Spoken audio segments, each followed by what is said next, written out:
1-1. Brought to you by Common Ground Alliance. And let's be heard. The final gun has sounded. Now it's your turn to hear and be heard. The Huskers are headed to the locker room, and we're ready to give you all the post-game info and opinion. It's Big Red Overreaction, the first live post-game show featuring the most important voice of all, you, the Husker fan.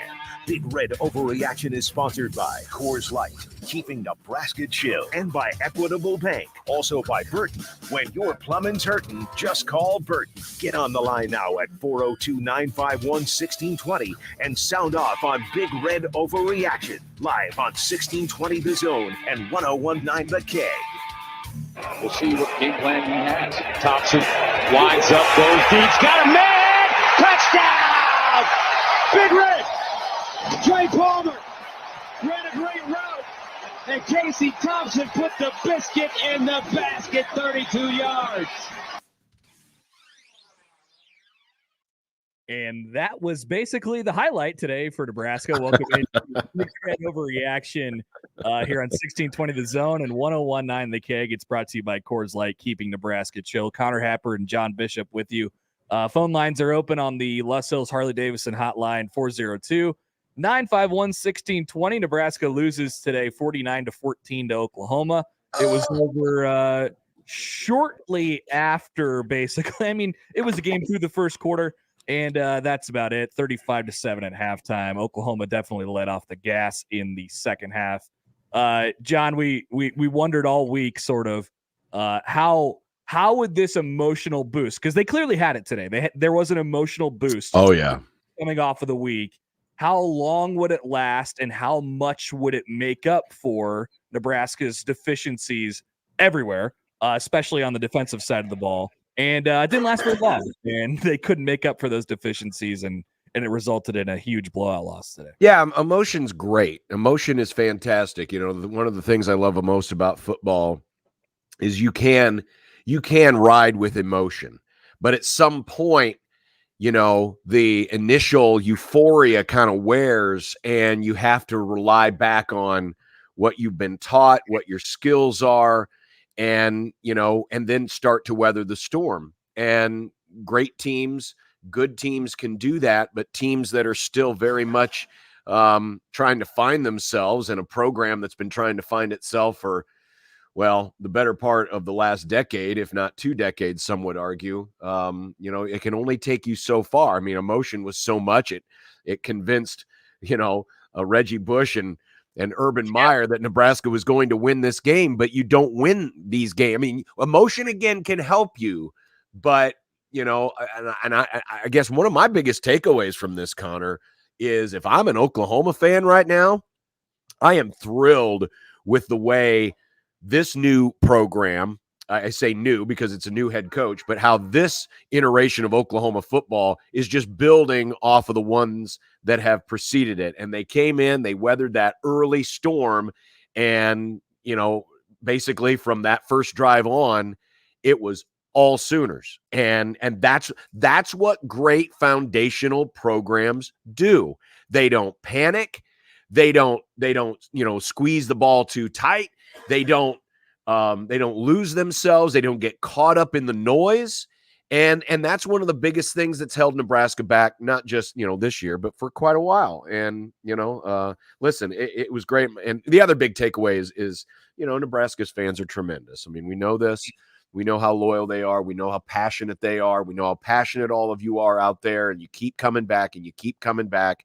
And, you know, unfortunately, that's the only 2 things that you can really take away with any constructivity, if there is such a word, from a game like this. Because, I mean, Oklahoma laid the wood to Nebraska. Yeah, there was obvious concern about the defense coming into the game for good reason through the first 3 games. I expressed some concern about the offense, and they weren't able to get really anything going. Nebraska had their first drive magic rolling where they looked really crisp and really good. And then basically from then on, it just completely shut down. Yeah, I got the numbers here, Connor. Yeah, go ahead.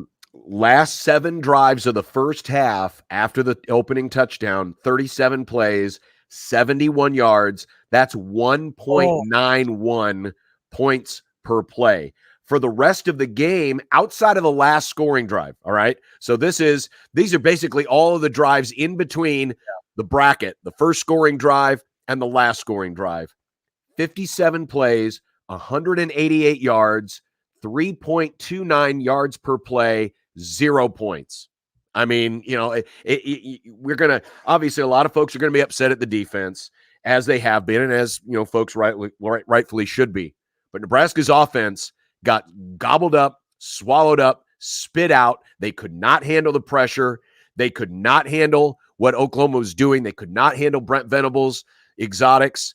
They couldn't handle the athletes. I mean, it was domination in all three phases. I mean, I thought Nebraska needed to have at least a couple of big special teams play. Heck, Oklahoma had a big punt return that got them set up, when they started to pull away. Nebraska got crushed in all three phases. And this is a tough ask when you're working with an interim head coach. And by the way, you can keep calling 402-951-1620. We're going to get to callers here in just 1 second. But it's a tough ask when you have an interim coach. But Nebraska's on the offensive side of the ball and on the defensive side of the ball now, neither of those units know who they are or what they are trying to be, like at all. They're stuck in between a whole bunch of different things. There was some aggression on the defensive side of the ball today, which was good. And then in the second half, it was like, okay, we're going to pull off. Offensively, you're only good when you're running tempo, but you're running tempo because, and then all of a sudden you get 3 and outs and you get blitzed out of the game because you're going too fast and they're Oklahoma scoring points in return. Like, this is, obviously they were never able to crack the code in 4+ years of Scott Frost of complimentary football, but that is what they have to find. Somehow, some way, they got to patch that thing together in the final 8 games of the season. This isn't going to be a good team, but they can find a way to play complimentary football in the final 8 games, and that's what this bye week is going to be about. And I think there's probably, John, we'll talk about this throughout the show, there's going to be probably some changes here in the next week or so. So we'll see what the results of that are. But Nebraska loses today 49-14 to Oklahoma. We're here for you guys. Big Red Overreaction is brought to you by Burton. When you're plumbing certain, just call Burton. Let's head to the Les Hills Harley-Davidson hotline. Leading off today is Bob. Hey, Bob, what's going on? What's up, guys? Hey. Back Hi, again. All I can tell you is they will not win a game the rest of the year, and I will bet anybody any dinner anywhere they want to eat, they do not beat the team the rest of the year. That defense, some of those guys. Ooh, I might take you up on that bet there, Bob. Any dinner anywhere? Anywhere you want to eat, I don't care where it is. Wow. Okay, they cannot beat nobody. John, let's put our heads together and think about this one. We might be having dinner with Bob. I'll give you guys a week to pick a team. I'll call back. You guys pick a game, and we'll make the bet. Well, wait, we have to pick a game too, or is it just a straight? They need to any game you want. Oh, we just have to pick. See, I don't know when they're going to win, but I think they'll win. Yeah, they'll win again. I'll tell you when they'll win. When Urban Meyer gets to town, that's when they'll win. Oh, here we go. Urban Meyer's already in town, and they didn't win today. I'm going to tell you this much right now. He'll bring a top 10 recruiting class. So he stays only 4 years. Who the hell cares? He turns the team around at least. He gets back to notion. Thanks, and we need a bell for every call today that's going to mention, and they need to bring in Urban Meyer because that sucker's going to get worn out. Yeah, it was a long day already of that. I'll tell you what, man. First of all, I mean, yes, Nebraska lost today, and there's a lot of stuff to go through. Let's take a quick look at the rest of the Big Ten, shall we? Just right quick here. Syracuse 25, Purdue 22 with 2:30 left, but Purdue's trying to drive they are driving and score here. Okay, so keep an eye on that one. Indiana losing to Western Kentucky 30-28. Indiana trying to put something together late. Rutgers and Temple in a 10-7 game. And Northwestern. Yes, Northwestern loses to Southern Illinois 31-24. Southern Illinois, an FCS team, which got drilled by Incarnate Word a week ago. Ooh. Now, Northwestern, John, is not on the schedule, unfortunately. You've already played them. But, it's not the best division in the world. It's a bad division. Quite frankly, if PJ Fleck and Minnesota don't win this thing, there should be some questions asked because they're right now the one team that looks like, and I'm not counting out Wisconsin. I think too many people are jumping off Wisconsin. Yeah, they lost last week to Washington State. I'm not ready to jump off Wisconsin, but the driver's seat is currently occupied by Mr. Row the Boat. All right, let's take another phone call back to the Les Hills Harley-Davidson hotline here on Big Red Overreaction, brought to you by Equitable Bank. We take banking personally. We have George on the line. George, you're on Big Red Overreaction. What's going on? Hey, how's it going, guys? It's all right. All right. Well, I don't want to be the second person to ring the bell, but I think I am going to be. Ding, ding, ding. I don't. Yeah. I don't. Let's be 100% honest. Our all around, we looked absolutely miserable. I mean, our defense was outplayed. Our offense. I mean, we just don't have it. It didn't look like we had the athletes at all on defense. Our offensive line, our tackles played terrible. And the reality is that I know everyone's gonna say the exact same thing about Urban Meyer, but he's a guy that's won 3 titles in college football at 4 different programs. It's been Bowling Green, Utah, Florida, Ohio State. He's won everywhere he's been. Yes, it's been in shambles, and everywhere he's left, it's been bad. Besides Ohio State, I would say, but with the whole Smith as the wide receiver coach, that was a terrible situation. But it's been good. I mean, our program's in shambles, so I don't really know how much worse it can get. Because I'm going to be honest with you guys, I agree with the guy that called earlier. There is not another win on the schedule because everyone is looking at us as if we're an easy win. Who are we going to beat? Maybe Indiana, maybe Rutgers. Outside of that, we have no shot against Michigan, Minnesota, Wisconsin, and Iowa. I mean, I don't know. I don't know what you guys think, but I don't want to be, beating a dead horse here. But let's be real; it doesn't look good. So, Brother, you said the right word, shambles. This is one of the reasons why I don't think Urban Meyer is the right choice, because Nebraska's in shambles right now. The reason why, and heck, you can make the argument Florida still hasn't really recovered after Urban. But the reason why Ohio State can recover after Urban is because look at Ohio State. That is a strong-ass program. They have been good for decades. Always. And they can handle, the aftermath of what came after. I'm guaranteeing you this, ladies and gentlemen, with Urban Meyer, there's going to come drama. This program cannot handle drama right now. It's not far enough along. It's not mature enough. They can't handle if things go very poorly. That's one of many reasons why I don't think Urban Meyer is the answer. And then I would refer you, back to the interview we did, Connor, with Stephen Godfrey. He was from great. college football writer and podcaster. Yeah. This is college football since Urban Meyer last coached in college football. And I know it's only been 4 or 5 years, has changed a lot. This is the player empowerment era of college football. You think Urban Meyer, who was trying to bully NFL players, is going to be able to use those same tactics in today's college football with the transfer portal? Highly unlikely. This is not a program that is mature enough to be able to handle the aftermath of more drama. You cannot make a panic, desperation hire. And in my opinion, Urban Meyer would be exactly that. Yeah, Nebraska does not need a high ceiling, low floor hire right now. They need some steady ground. All right, we got Mickey Joseph in the press conference coming up. Why don't we do that right now here on Big Red Overreaction? Go ahead. It's the coach's fault. This is on me. I got to accept responsibility for it, and I have. And we're going to get better next week. We got 8 games left. We're going to get ready to win some games. Questions? Mickey, when you say this one's on you, what do you feel like you could have done differently to have a different outcome?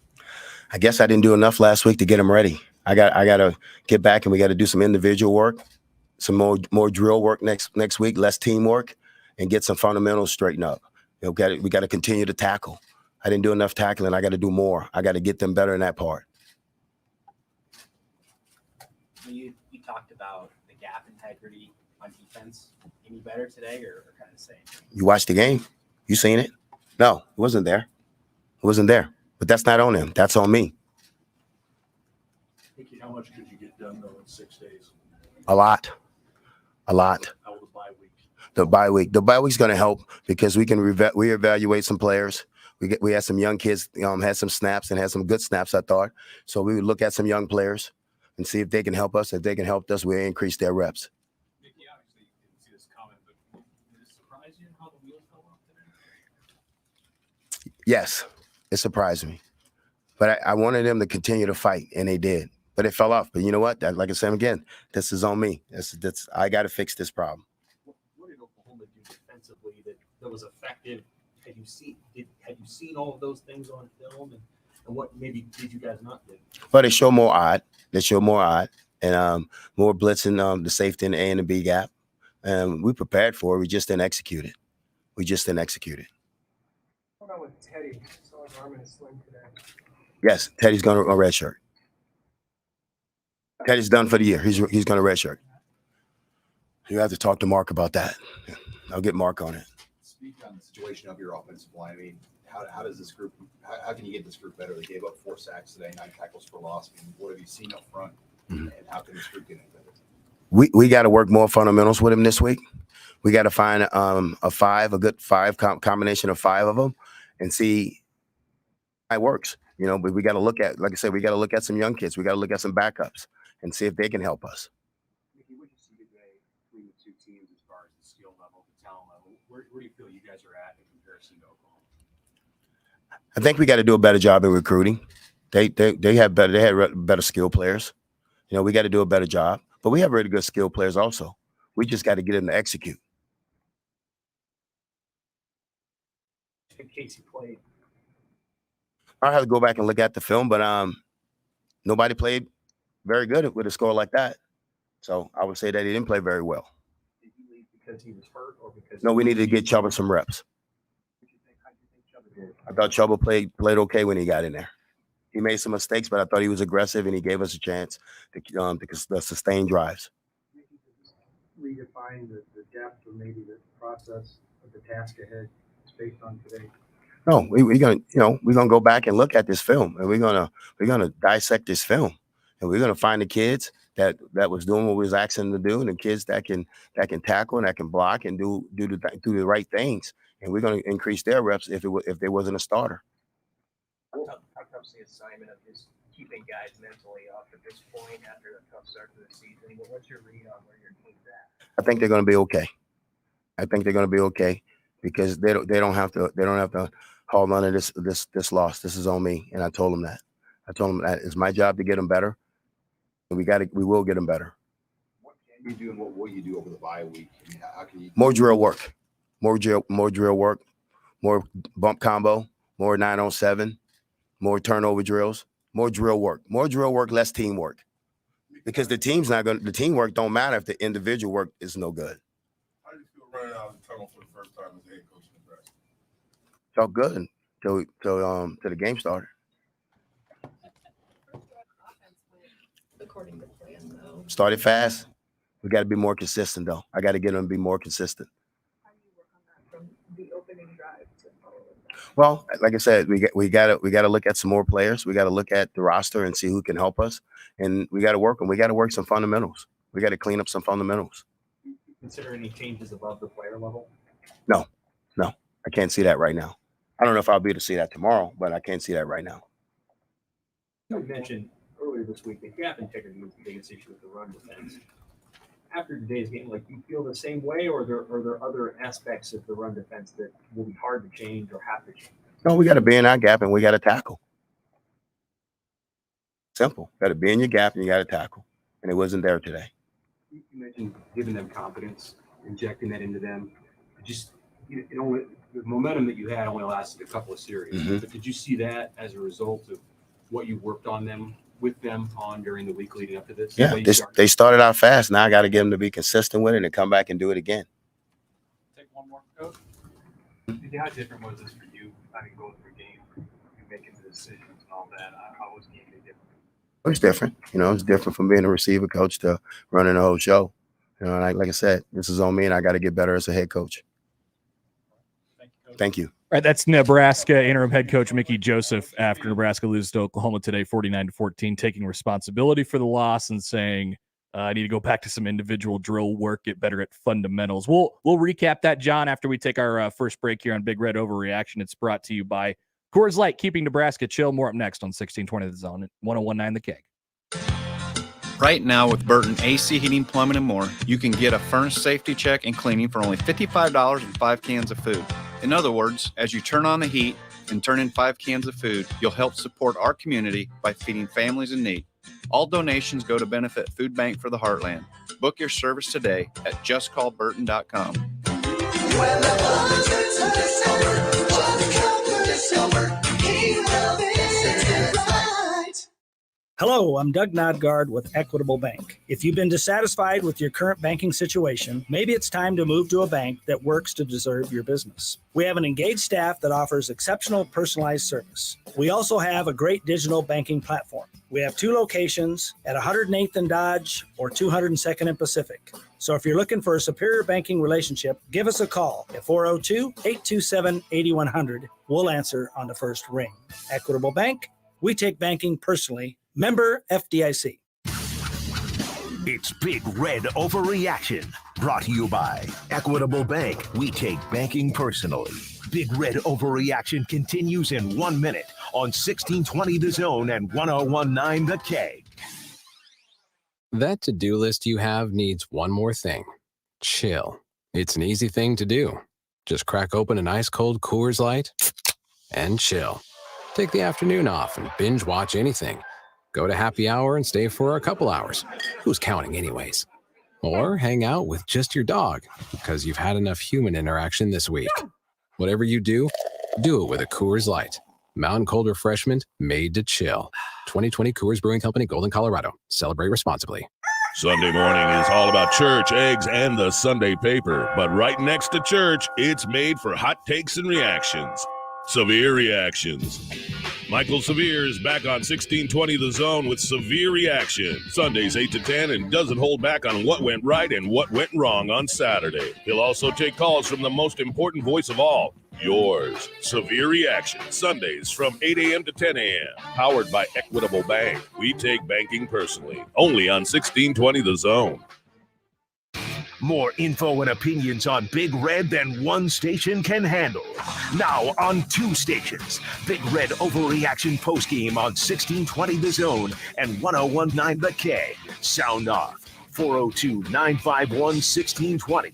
Big Red Overreaction is sponsored by Burton AC Heating, Plumbing, and More. When your plumbing's hurting, just call Burton. Equitable Bank. We take banking personally. And Coors Light, keeping Nebraska chill.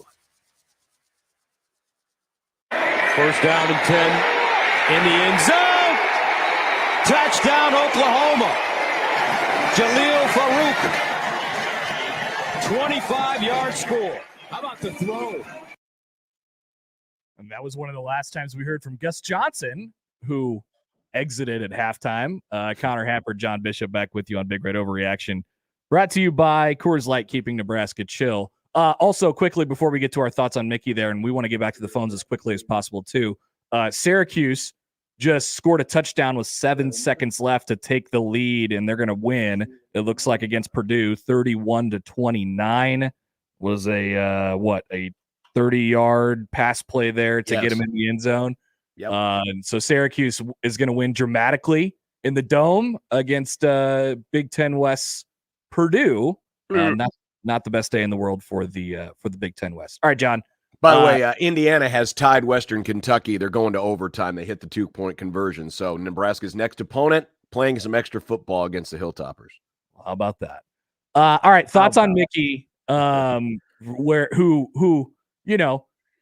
does it in his own style, takes responsibility for the loss. Obviously, there's some things on his mind that need to happen over the next 2 weeks before Nebraska plays that next game against Indiana.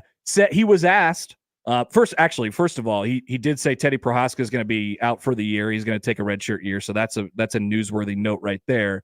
The other thing was he was asked if there is any changes above the player level that he might make. He said, not right now. Ask me tomorrow, but not right now. Right. So that was sort of interesting as well. We'll see what kind of changes are made here. Because this is a quick week. I mean, obviously, a lot of things happened this week with the firing just on Sunday, and you got to go get ready to play a really good team today. So now you get to sort of step back, take stock. What do you think of Mickey today, John? I mean, he did what what we kind of expected him to do. He's taking responsibility, and that's a nice thing for a coach to say. But in reality, I mean, this one doesn't fall on Mickey, but he's falling on the sword for his team, and I can respect that. As far as whether or not he makes any changes. My biggest question would be if you did make any changes above the player level, AKA you make any staff changes, who are you going to use to replace those people, right? Yeah, you're I mean, are you gonna bring some analysts down or what? Because there's still 8 games left in the season. I'm not saying Mickey shouldn't or shouldn't make those changes, but my biggest question would be, who's going to be those people to fill those roles, and how is that going to make the situation better? Because Right, this much we can say, in 3 months, heck, everybody's maybe changing, quite frankly. So, who knows at this point? But overall, I mean, Mickey did what I expected him to do. I thought he would kind of fall on the sword for the team, and you move on from there. Back to the Zone Hotline, powered by Les Hills Harley Davidson. Brett has been waiting a while now. Hey, Brett, thanks for joining. You're on Big Red Overreaction. Hey, what's up, guys? I'm not going to ask how you're doing, but hopefully you're doing okay. Yeah, okay. Fine. You guys literally just answered it for me. You think that, is a firing of Shenander over the elevating like a Bush? Is that on the table? Yeah. Well, but if you elevate Bush, then who's going to coach special teams? Right. Well, hey, we haven't had a special teams coach for the last 4 years. Right? That's a fair point. But then is Bill Bush ready to just step right in with, into that situation and take on that role? I don't know. Right. Yeah, I don't either. Well, I appreciate the call. You guys have a good one. Thanks, Brad. Well, yeah, it's all good questions, but that's truly, again, I'm not saying he should or shouldn't. It's just, I hate to say who you gonna get, but you're in the middle of the season. You're certainly not going to make a permanent hire, because right now everybody's temporary. And you have to ask, what does it do? Like they have to get better either way. Now you have a defensive coordinator in the building who's proven he could be a good defensive coordinator before, and you have some good coaches in the building as well. Like, can you mold them in a way of what your vision is if you're Mickey Joseph, and figure out, like I said at the beginning, the right sort of formula for this team to be able to win games? Are you and maybe the answer is no. Maybe the answer is, well, their defense is just bad. Their defensive line isn't holding up, and because of that, their linebackers, are in deep trouble, and you're not very deep there. You're inexperienced and thin, and then you're leaving your safeties and your corners out to dry there as well, and they're not very good. So, like, maybe the answer to it is no, but is there a way they could sort of mold this team into getting better as the year goes along? Because John, we're not talking about one game, although maybe the most winnable one is coming up next in 2 weeks. Right. We're not talking about one game, but the audition for Mickey Joseph is to get better and better sort of as the year goes along. Yes. And what this team sort of turns into. So, and that's the other thing too, Connor, even though you do have 2 weeks in between games, and the bye comes at a good time for this situation, if you are going to make any changes, you better do it fairly quickly, because you really need to make the next 2 weeks about finding out who on that roster you can work with and you can build with, and who is ready to go, for the last 8 games of the season. The next 2 weeks need to be about the players, not about anything else. The next 2 weeks need to be about the players. So whatever it is you decide to do, it needs to be done very soon, because then you need to move forward with that group and focus the next 2 weeks on the guys in uniform. No doubt. Connor Happer, John Bishop with you on Big Red Overreaction on 1620 The Zone and 1019 The Keg. It's brought to you by Equitable Bank. We take banking personally. Back to the phones. We have Ben on the Les Hills Harley Davidson hotline. Hey, Ben, what's up? Hey, guys. Thanks for taking my call. Yeah. Hey, so one thing I wanted to bring up is, if Scott Frost was on that sideline, I think we lose by 7. Now, just joking around there, but I know it's going to be a lot of callers are going to call in about this. Offensive line, terrible. Defensive line, terrible. We were out physicaled in every phase of the game. The fact that we couldn't move the ball on Oklahoma, just kind of embarrassing. But the last thing I wanted to bring up was, I know previous callers have stated it, but I was talking to my dad earlier. Urban Meyer, I know it's going to be a topic of discussion. You bring him in, he stays here for 3 years, he has an allegation of hooking up with a college student or a cheerleader at Nebraska, and he leaves for health reasons. Who cares? He leaves you in a spot where if he comes here next year, he's going to win 10, 11 games, and he'll leave you with a solid coach, maybe possibly like a Ryan Day, and you're going to be set up for success in the future. So that's thanks. Thanks, Come Ben. on. Appreciate it. No, that ain't happening. That ain't happening. Okay.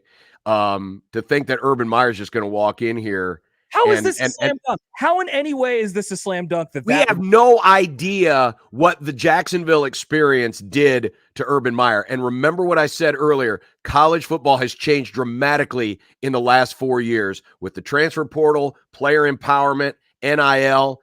It is all different. It is all different. And the reason why Urban Meyer was able to leave Ohio State in a good spot was because Ohio State is and has been in a very good spot. I don't think Nebraska can handle the drama of what first of all, you got to think about when he's hired. I saw some of the reaction from the folks on Twitter who cover both college and pro football today, and the laughter when the fans were, chanting for Urban Meyer during the Fox pregame show. First, you got to handle that. Secondly, it's not a guarantee he's going to win and turn the keys over to somebody else. And you've got a program that right now is not ready to handle drama. Heck, you heard Urban Meyer say it himself. Nebraska needs to get back to being a developmental program, which is something we have been preaching for years. Is Urban Meyer going to be ready to come in and build a developmental program? Because to build a developmental program takes a little time. And now everyone's thinking, he's going to come in and win 10, 11 games in his first year. Really? Come on. You cannot make this hire in a panic. You cannot make this hire out of desperation.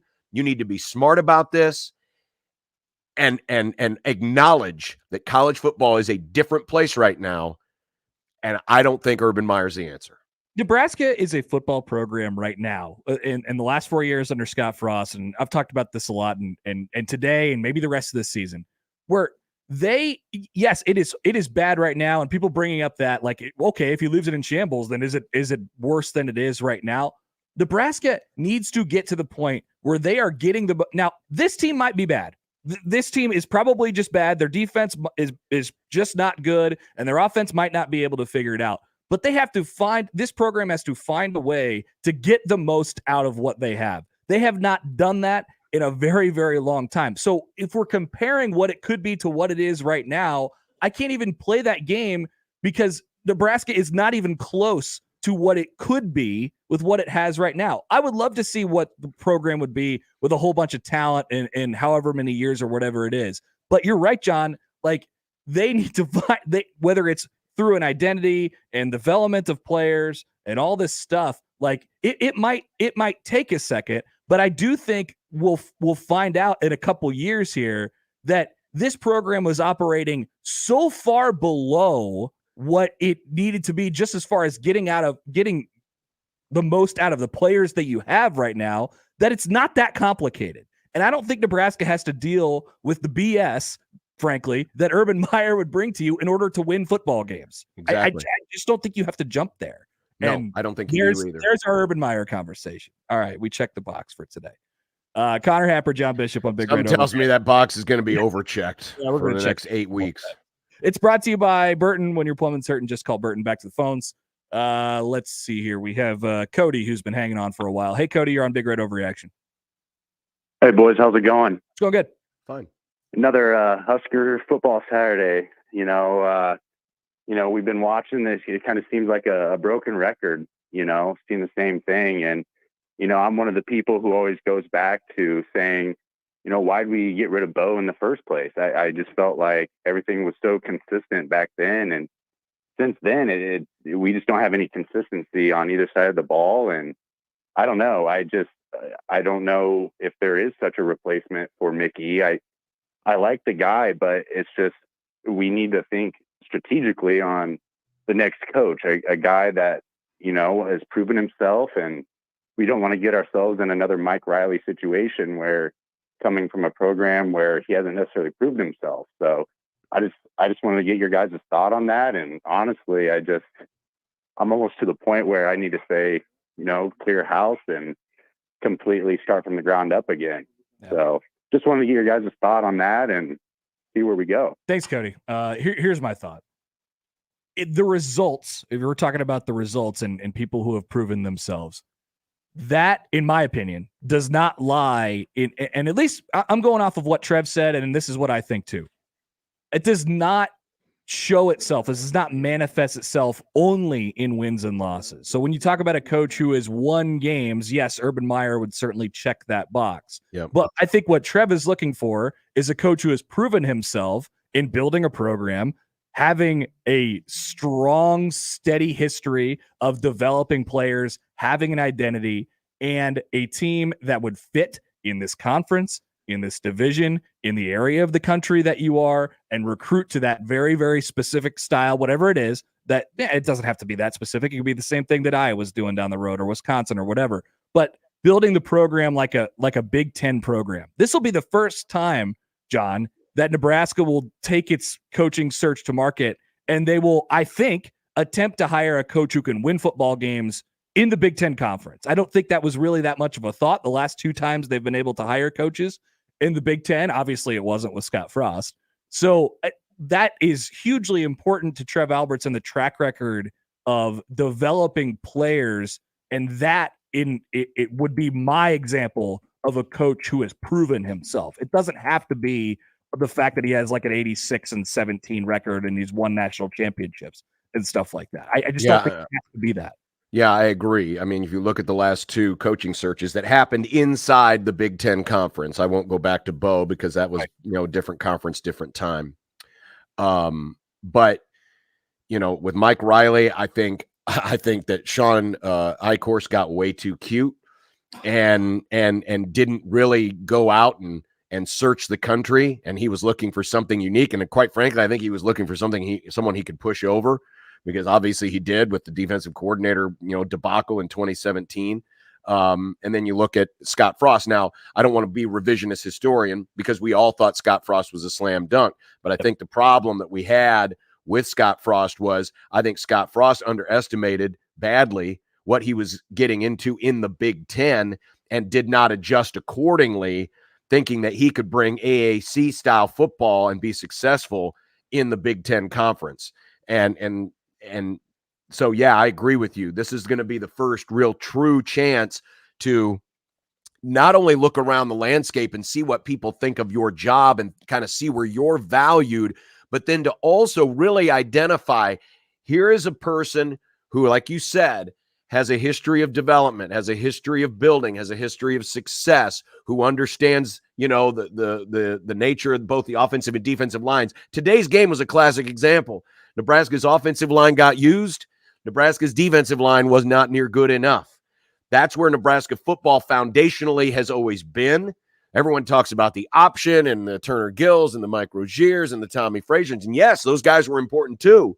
But it was all started on the lines of scrimmage, and Nebraska has not been good enough at the lines of scrimmage. You got to find somebody who can come in, identify what they need for this league, what they can recruit to in this league, and then develop those guys and make this a line of scrimmage program and then build around that and go from there. Doesn't mean you have to be 3 yards in a cloud of dust. This isn't about offensive styles, but it does start with what you have on the offensive line and on the defensive line. And Nebraska has been sorely lacking in those areas for a while. Yeah, one quick thought before we go to break here.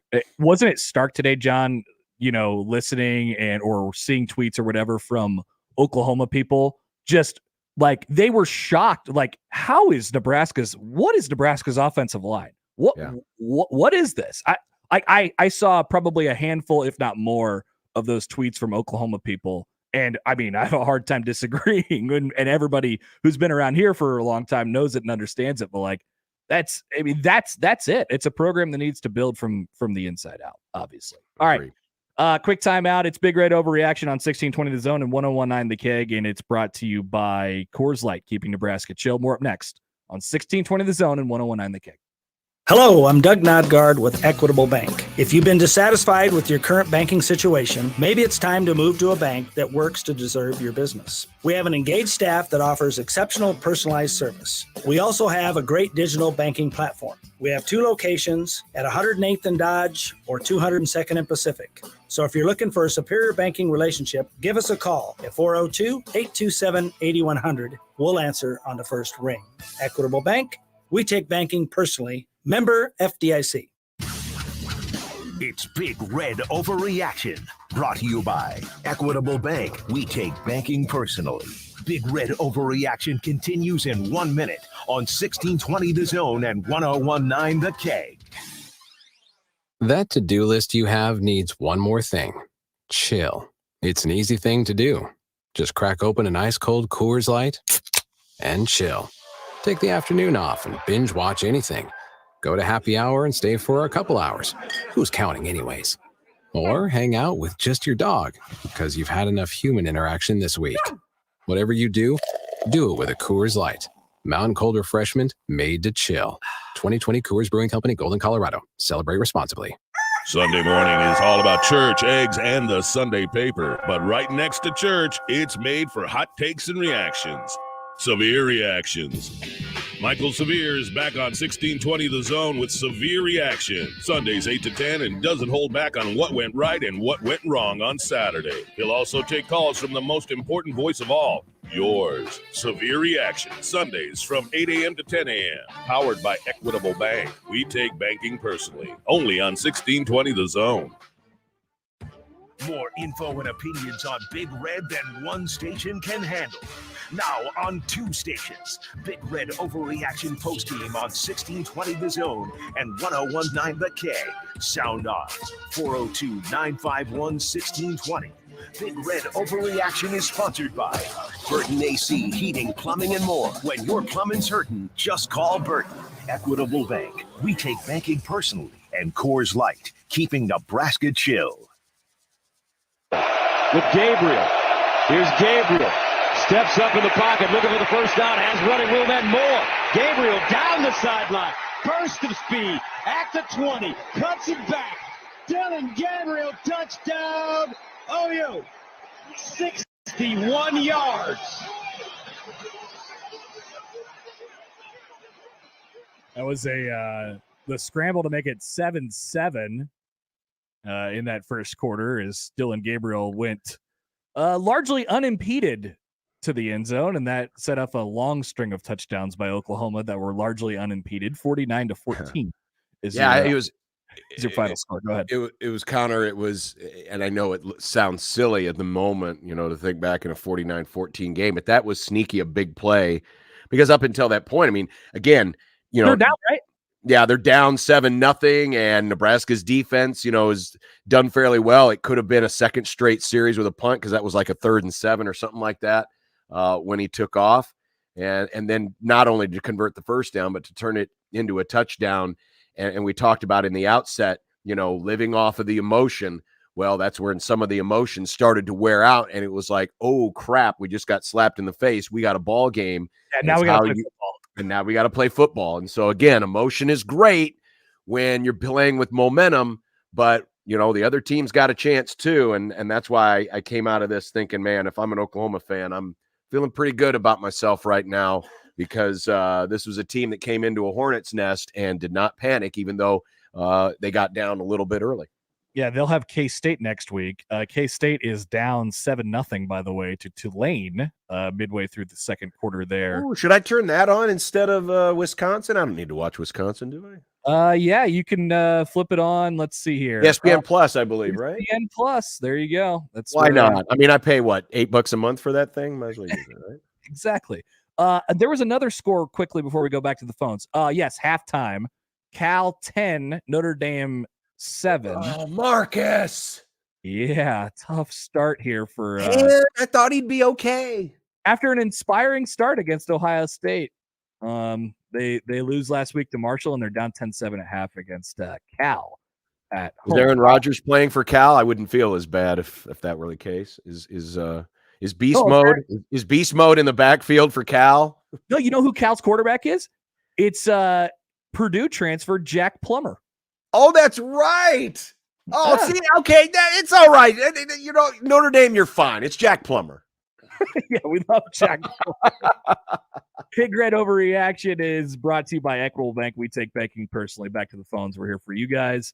And it is Brian on the Los Hills Harley-Davidson hotline. Brian, what's up? Oh, not much. Just got back from the game and just kind of sitting here thinking, I don't know what's it going to take to turn this thing around. I mean, who's it going to take? Because none of these candidates jump out at me. I mean, it's just I don't see anybody that's a sure bet that's out there. Yeah. Well, here's the thing, Brian, and thanks for the call. This is my opinion. I don't think and while none of the candidates that are being mentioned right now are flashy, and maybe that's the reason why the Urban thing is getting so much traction among the fans. I don't think so, yeah. He's like the flashy one out there. I just don't think Nebraska needs flash. I think one of the things that's becoming really, really evident to me, John, is like this program was operating, and it goes back to the thing that I was just talking about before, but Nebraska was operating so far below of what they could have been, of even for the talent level they have. And yeah, they need to upgrade talent. They always need to upgrade talent. But I think one thing that's become really clear is that, and should have definitely become clear in the 2021 season, when Nebraska won 3 games, and that was an experienced team, an old team, and a pretty talented team as well. That's got a couple guys in the NFL right now. But they were just operating so far below. Like, what I'm trying to tell you is, I don't think we have an appreciation yet for how bad Scott Frost was. No, like, I don't. And maybe that doesn't come until the next coach comes in. And I just don't think the formula is all that difficult. So maybe when, maybe there's no flashy names and flashy hires out there, but I just don't think they need one, because all I think they need to do is just operate how they can operate. Well, I'm going to say something that's going to come off as a hot take, and it's not really a hot take. Scott Frost left this program in worse shape than Mike Riley did.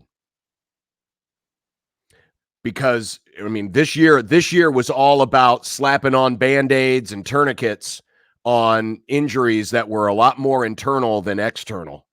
And this program is think about what next year is going to bring. You brought in all these, some people use the term mercenaries. Who knows how many of those guys are going to be back next year? How many foundational guys do you have in this program that were brought here to be here for 4 years? And that's, again, a big part of what these next couple of weeks are going to be about, is to find out some of those guys. But when the dust settles on this season, Nebraska's got a stark reality of what is going to be left behind and what the next coach, whoever that person is going to have to build from. Obvious hindsight, John, but a lot of people were saying at the time, it's never been more clear now. This move should have been made after 2021. Oh, agreed. I mean, now this year is gone, and we knew that, already. But you're right. Now, who knows what happens with the roster for the remainder of the season?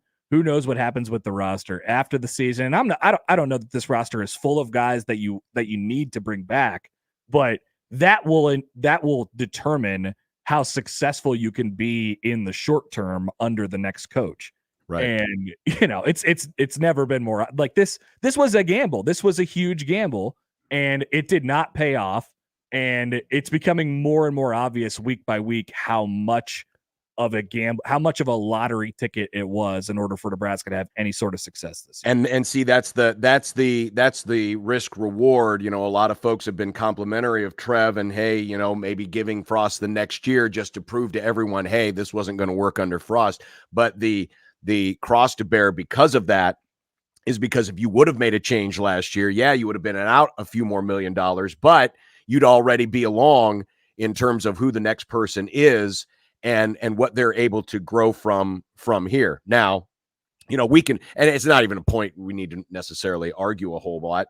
Obviously, there were a lot more power jobs open last year than will probably be open this year. So the field that you have to pick from, you might have a better crop, if you will, to choose from versus last year when you had, 5, 6, 7, 8 programs who were high level or mid to high level blue bloods changing out coaches, Nebraska would have been fishing in some pretty crowded waters. This year, they're not, at least for the moment, they're not fishing in very many crowded waters. But, either way, you've got a mess left behind, and whoever's coming in next is going to, have to work pretty hard to, put their stamp on early. Connor Happer, John Bishop with you on Big Red Overreaction, brought to you by Burton. When your plumbing's hurting, just call Burton. We are on 1620 The Zone, 101 and 1019 The Keg, also 1620 The Zone TV. You can comment there as well. Continuing to take your phone calls back to the Les Sills Harley Davidson hotline with Kyle. Hey, Kyle, you're on Big Red Overreaction. Hey, how's everything going? It's all right, Kyle. The first thing is, when I watched the first the Northwestern game, I knew we were in trouble. Just from the defensive line standpoint, there's no rush, nothing going on there. So I knew it wasn't going to be a good season. But in hindsight, why is no one on board with Mickey Joseph becoming the head coach? I mean, there's a little bit of talk about there's nobody. It's all about Urban Meyer. Well, Urban Meyer is not a program builder, not in his age. Maybe when he was younger at Utah, but not anymore. And I think that would be a travesty for us to hire him. I think we should get behind Mickey Joseph because I think he's a black and white type of guy as far as how he comes across. He speaks the truth. He's not talking a bunch of BS like most other coaches are. And just give me your take on why is there not more talk about Mickey Joseph being the head coach? And we're always talking about the guy from Iowa State, the guy from Kansas State, and all these other, more high-level coaches like Urban Meyer and stuff like that. I think Mickey Joseph is the person we need to go to. He's a great recruiter, and I think he could get kids behind him, and we could build up this program. Because, honestly, the Nebraska fans, which I've been my whole life, we need to get behind our coach. And it's not going to be a quick turnaround. It's going to be 3 to 4 years. We're not these Southern schools that can just turn around everything. So I just like to hear comments on why we can't get more behind Mickey Joseph and why we always got to talk about all these other guys that can bring in this program. Because I think that he would build our program. Well, apparently you haven't been paying much attention because, man, there's been a few times. A lot of support for There's been a lot of support for Mickey Joseph this week, and especially after some of the interviews he's given. My philosophy, Connor, very quickly is this. Ask me in November. Ask me in November what I think of Mickey Joseph and his candidacy. I want to give him space to do the job he needs to try to do right now. Ask me in November because you have time. You don't have to make a decision today. Ask me in November. Yeah, no, I'm totally with you, and I this will be a good audition for him. They have a chance to make something out of these last 8 games. Maybe today aside, but you see the growth, and that in a sense will be his audition. Okay, let's take we have a special guest. Damon Benning is called into Big Red Overreaction. Damon, what's are we making you angry? What's going on? No. I'm not. You know what I think is funny though? Like, nobody's ever asked Mickey if he wants to be the head coach. So a guy's got to want to do that and have that be his goal versus what we want him to do. I just think that's funny, right? Like, great point. Or we rule out a guy or we don't give him enough credit or whatever. Just say, hey, you know what? We just say out loud, you know what? We don't know if Mickey really wants to be the head coach.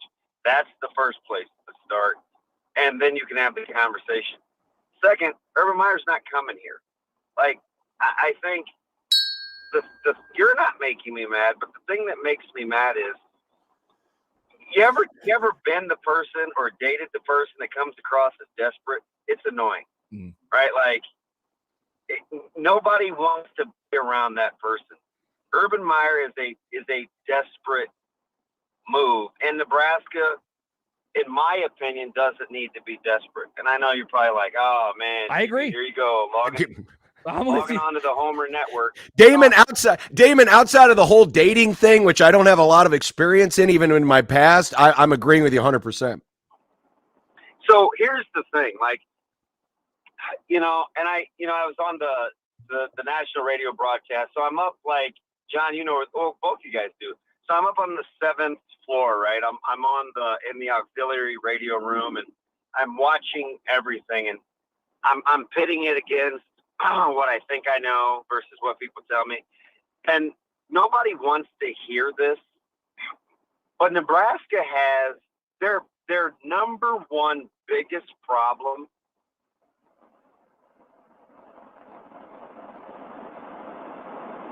Wow, what a time for the audio to go out. That you can't even deduce talent. You can't even begin to assess what kind of talent they have until you figure out how to get guys to maximize. Because it's like what we're doing, and I've never been more convinced of this than ever. What we're really doing when we say, oh man, we don't have Power 5 guys, or we don't have Group of 5 guys, or you know, our right tackle sucks, or whatever it is that we say, we don't even know what it's like to critique players when they're operating at their maximum. That's it. We're basically trying to deduce what kind of guys they are when either they're one giving half-ass effort or they've been half-ass coached, right? Like it's not, you're not comparing apples to apples. So you have to wipe the slate clean. There is a lot more guys around the country that have the guys that have less talent than they do at Nebraska. So even though today Oklahoma was playing fast and we couldn't get Kanik, you know, the player of the year in Kansas, we thought we were going to get him, and a guy ends up with 11 tackles and whatever tackles for losses. If he was at Nebraska, he wouldn't have looked like he did today, but Nebraska was in position to sign him. Damon. So we got to stop with the whole, just the sweeping judgment on guys. Like, it's a mess.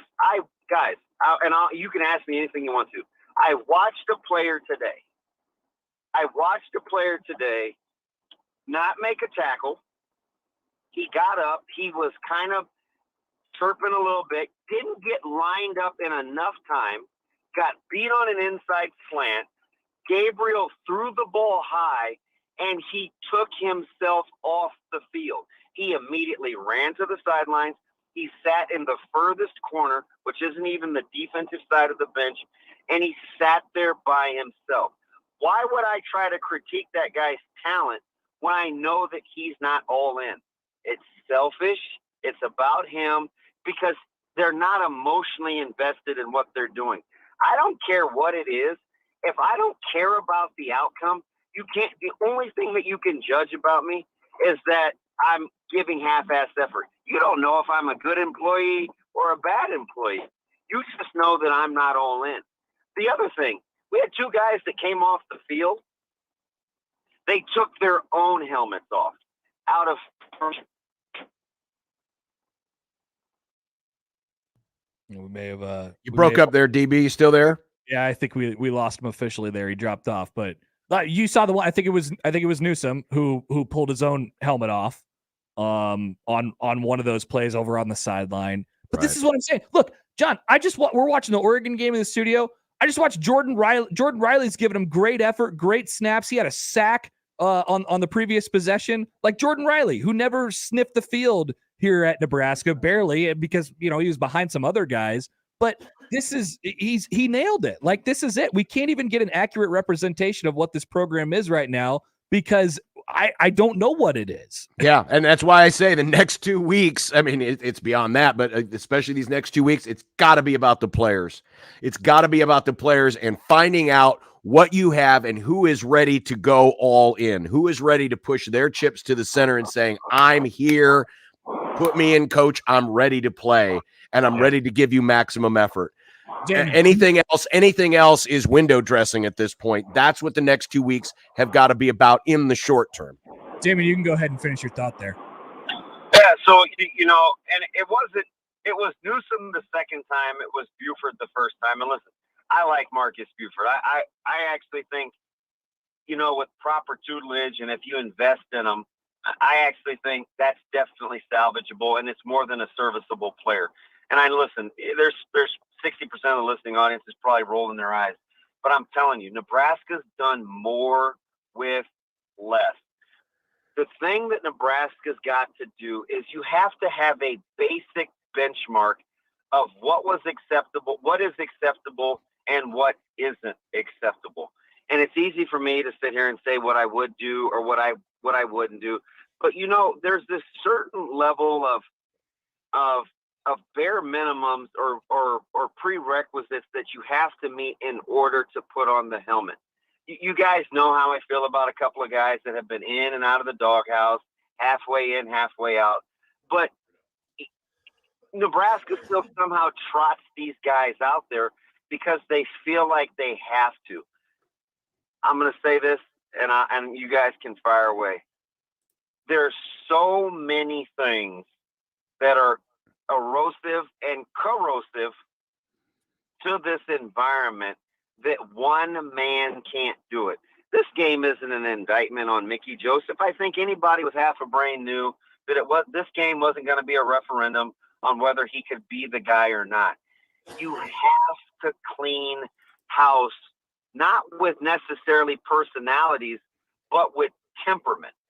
It's not enough for 1, 2, 4, or 5 guys to inject what's in their veins in 5, 6, 7 other guys. You need guys that think collectively, so their mindset can be injected into the veins as the group as a whole. Look no further than the first 5 minutes of the game. I'm watching Nebraska warm up. I'm watching them jump around and high five. They come out. They look like world beaters. Tremendous tempo, better rhythm, good pace. Defensively, they overcame a couple of sloppy things early and got a couple of stops. A 3rd and 7 and a quarterback houses a 61-yard run. We kind of thought he went out of bounds. He didn't go out of bounds. Then Nebraska's got to regroup, right? We bounce a run outside. We miss an easy pass. And guess what kicks in? It's not talent. It's your emotional psyche. That's what has to come to the surface when you don't get the results you want to immediately. Sometimes you just have to hang in there. And this has become a team that has lost the inability to hang in there. I don't know if it was coaches, sharing too much with players. I don't know if it was a coach that modeled behavior that wasn't about hanging in there. I don't really know for sure. I'm just telling you, it is a losing culture because people aren't willing to hang in there and get their teeth kicked in. Times, you guys. Being tough is just being willing to get beat up. It's not any fancier than that. Because when you run from a fight, you're not very tough. If you're willing to get your ass kicked, maybe you're not very smart, but you sure have a toughness that is pervasive with your mindset that lets you know that you're willing to go there. You can't evaluate Nebraska's talent until Nebraska shows you from top to bottom with their personnel that they're willing to go there. Yep. Damon, I couldn't agree with you more. It was the one thing that we talked about. Well, I don't know. Do we have any follow-ups for him, or should we just let Damon? I mean, DB said it all, and he's been saying it for a long time. This isn't even just a Frost era thing. This is going back a while. I mean, but it's been exacerbated by quick fixes. You don't bring in Kane Williams and more. How many scholarship DBs do we have? You can only play 6 guys. Like, something's wrong. Like, you get a guy from Alabama. He comes in here, and listen, he didn't come in here in great shape. I mean, people close to me know what I thought about some of those guys coming in, and I've even relayed, I'm like, hey, listen, this isn't what you guys think it is. You have to press pause.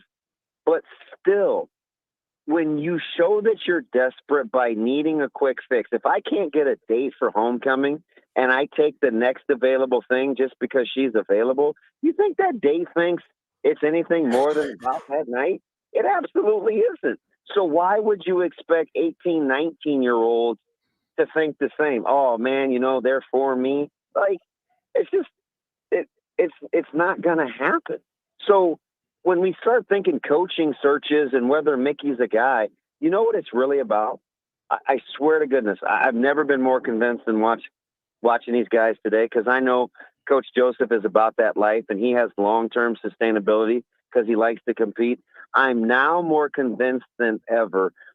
Whomever the guy is, it's not fancy. It's the ability to stay the course when the course gets a little rocky. The talent is secondary, not necessary. It's always going to be great to have good talent, but to win and compete in the big, is there anybody that thinks Iowa isn't going to win 8 games? No. They'll find a way. Why? Because it's Iowa, and they'll find a way. And this isn't DB as president of the Iowa fan club. I'm just telling you how powerful the mind and culture is. They need way more talent. They're throwing to me, Connor, and you, Bishop. But you know what? They'll find a way to win 8 games because they believe they will. I just use them as an example, and I'll take the criticism where it comes.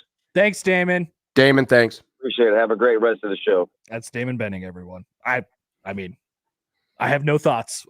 That's he just eloquently put what we were saying before. I mean, By the way, can you hear that from all the way across the room? That's not me coughing.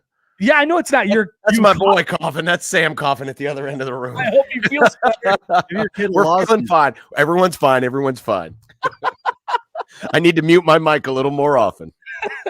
All right, we've had some callers that have been sitting around for a while, so let's take a quick break. We'll get to you guys right on the other side here. Big Red Overreaction is brought to you by Coors Light, keeping Nebraska chill, and it's on 1620 The Zone and 1019 The K. Right now with Burton AC Heating, Plumbing, and More, you can get a furnace safety check and cleaning for only $55 and 5 cans of food. In other words, as you turn on the heat and turn in 5 cans of food, you'll help support our community by feeding families in need. All donations go to benefit Food Bank for the Heartland. Book your service today at justcallburton.com. When the buzzers turn silver, just call Burton Silver. He will fix it right. Hello, I'm Doug Nodgard with Equitable Bank. If you've been dissatisfied with your current banking situation, maybe it's time to move to a bank that works to deserve your business. We have an engaged staff that offers exceptional personalized service. We also have a great digital banking platform. We have 2 locations at 108th and Dodge or 202nd and Pacific. So if you're looking for a superior banking relationship, give us a call at 402-827-8100. We'll answer on the first ring. Equitable Bank, we take banking personally. Member FDIC. It's Big Red Overreaction, brought to you by Equitable Bank. We take banking personally. Big Red Overreaction continues in 1 minute on 1620 The Zone and 1019 The K. That to-do list you have needs one more thing. Chill. It's an easy thing to do. Just crack open an ice cold Coors Light and chill. Take the afternoon off and binge watch anything. Go to happy hour and stay for a couple hours. Who's counting anyways?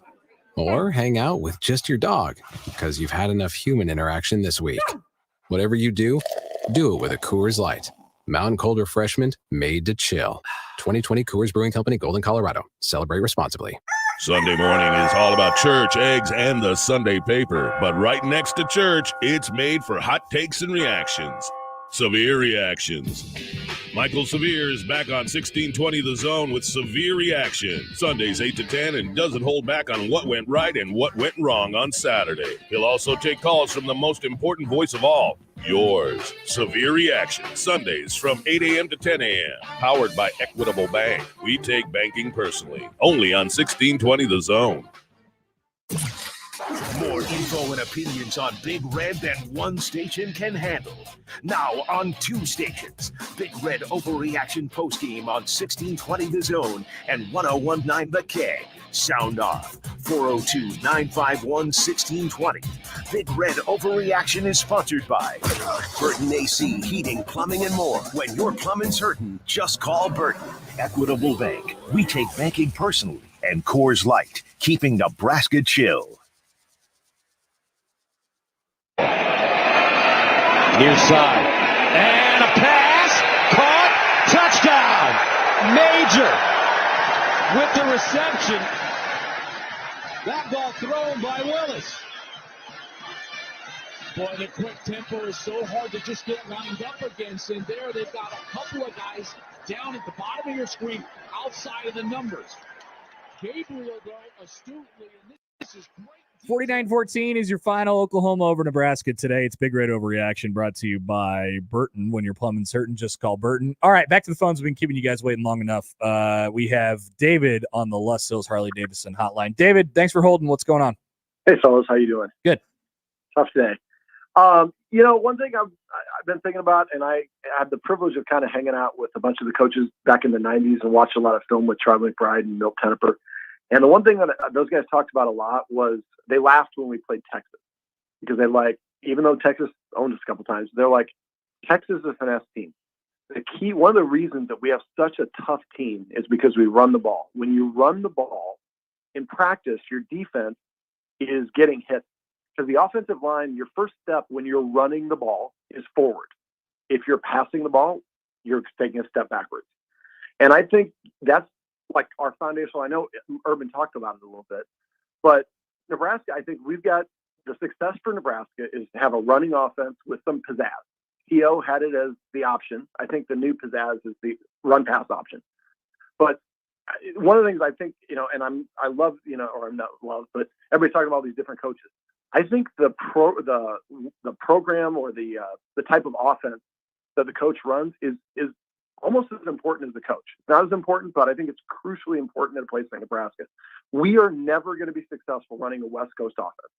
We're going to be like the 18th, 20th, 25th pick of all the best, West Coast running backs and all the rest of that stuff. Nebraska, I think we were successful because we were doing something different, and Urban was talking about it. I'm not saying we need Urban as a coach. I definitely don't think we should get him as coach. I like Stoops. I think he would be a great get. But I think running an offense that's run orientated, that has that pizzazz, makes your defense more physical. It makes your offense. It's easier to have that attitude. And let's face it, it's the Big Ten. We got to have that. I just seen people talk about all the coaches over and over again, but nobody's really talking about that. I think that was one of the crucial reasons Nebraska has had the backslide. We went from the option to West Coast. It takes you 2 or 3 years to get the right players and get them developed.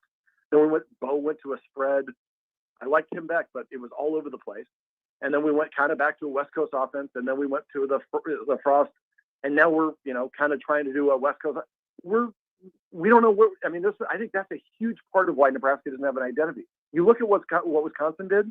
They changed coaches. They kept the same offensive philosophy, and that's, I think. And if we don't do that, and I know right now it's frankly a dumpster fire, but I think that, again, looking back at Milton, Nebraska, and watching all those game films, just being nasty. We don't have nasty guys, and I think you have a run-oriented offense. And I'm not Mr. Run the Ball guy. I like some pizzazz. I like a little passing, but I think we've got to be run first, and we got to be mindful of what kind of offensive philosophy we're going to run. We're going to be doomed to repeat the same thing we're at now. Thanks, David. Appreciate the call. Here's what I'll say, and it sort of goes back to what we've been, the theme of the show. Nebraska obviously needs to be more physical and, on both sides of the ball. It's not in what you do, it's in how you do it. And I don't think that Nebraska needs to, I don't think they should run an air raid offense or whatever people have ideas of or anything like that. Right. But I don't think it has to be like we have to be this specific type of thing because of where we are and because of what works in the Big Ten. Back to the previous conversation, they just need to maximize whatever they've had. They've got so lost. And Damon said that there's been so many, patchwork, Band-Aids that have been put over this thing that they lost track of the vision and what they wanted to be over the last 4 years. And because of that, it's fallen. And I think we've been also so, misguided and thrown off by the fact that Nebraska hasn't had a good coach in a long time now too. And that sort of rearranges and changes your expectations on what you need to be and what you need to do. Nebraska just needs to do what it does, pick a thing that it does, do that, and do it well, and all the stuff that entails. Yeah, you're going to develop the physicality. You're going to develop that mindset, that mentality through your habits, through your practice habits, through your training habits, all of those things. That's where you're really going to develop those things. And I'm not going to get caught up in what kind of a style that they run. And I agree with you. I don't think they're going to go to, an air raid or whatever it is. But so much of what is now modern college or professional offense these days is kind of like, it's like a mutt. It's a lot of different Yes. breeds of dog that have now been amalgamized into this one thing, and there's different principles that exist everywhere. And so I'm not going to get caught up in schemes or the system. It's how they practice. It's how they recruit. It's how they train. We just had a scheme coach. You can't Exactly. scheme around it. Exactly. You can't scheme around some of these things. And I know maybe the scheme wasn't what we wanted it to be or whatever. I mean, Scott Frost is a bigger run the ball guy as anybody else is in the entire world. And that's what he wanted to do. We want to mix the Oregon thing with the Nebraska thing. And they were never able to do it because in part, because at first they thought they were going to scheme their way around the rest of the Big Ten. And it doesn't work. That's not how it works. All right, back to the phones here quickly. What Chance, let's make a executive decision here. Do we take the call who's like, I want to go next? What's the deal with that? He's really good at getting people riled up and the Twitter page pumping. Is this my brother? Is this my brother from Napa? No, it's not Vince. Oh, it's not Vince. He's a morning show regular. You'll know him as soon as he starts talking. Hey, Nate. Oh, thank you. Hey, it's Nate. What's going on, brother? Hey, Nate. I'm good. Okay, so first, Damon stole a lot of my thunder. Psyche is probably 75% of this problem. But I want to address something that previous caller said. I have said on your show during the week and on Damon's 100 times over, the fan base and their understanding of the game is part of the problem.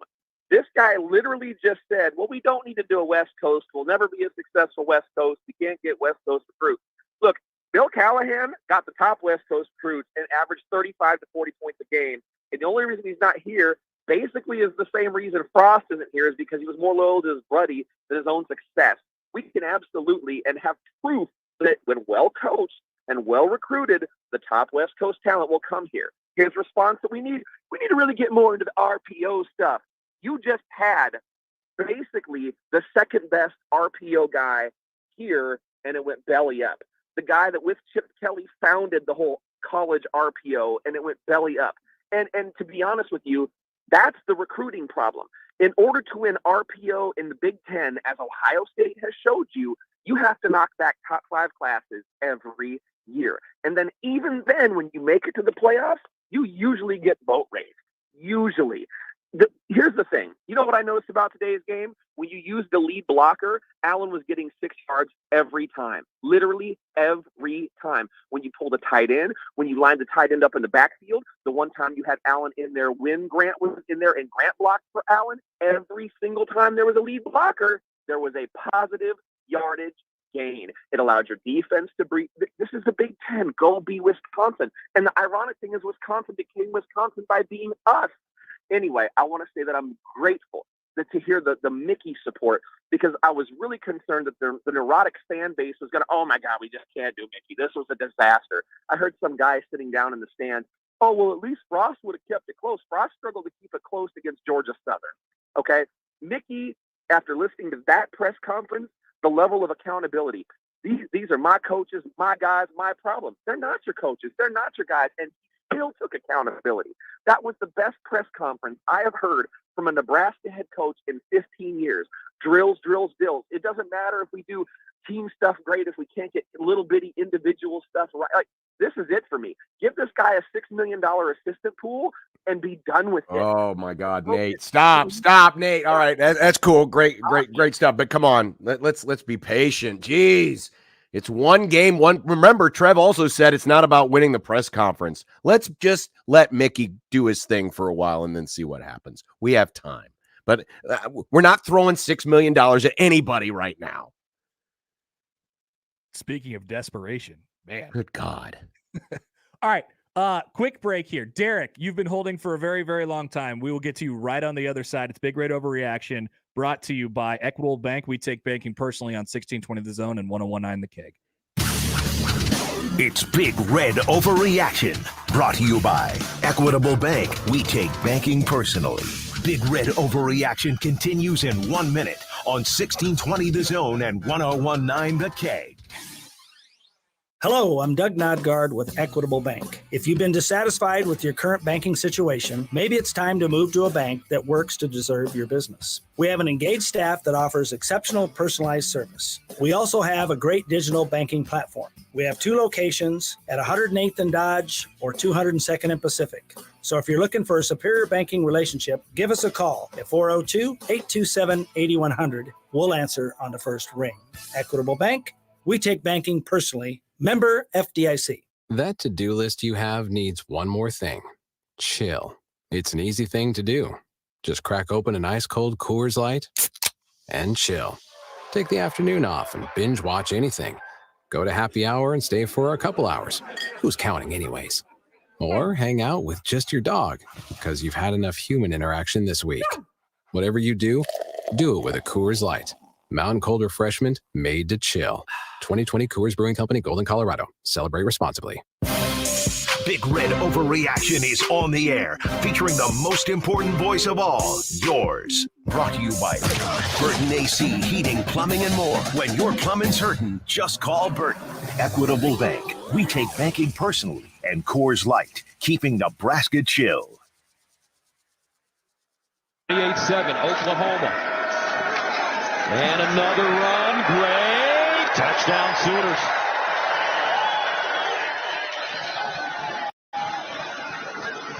Connor Happer, John Bishop back with you on Big Red Overreaction, which is brought to you by Coors Light, keeping Nebraska chill. All right, back to the phones, 402. By the way, was that the touchdown that made Gus sick? Because he was I pretty subdued on that call, and he was gone a few minutes later. John, did you notice anything up until, because it was a surprise to me. I didn't feel like he was getting sick as the half went along, but I guess now that I hear that, maybe it makes perhaps outside of just hearing the clunkiness of the headphones being taken off, I could tell something had happened, but I didn't know it was his health. And Joel Klatt made repeated statements during the game that Gus is just under the weather. He's okay, so that's good to hear.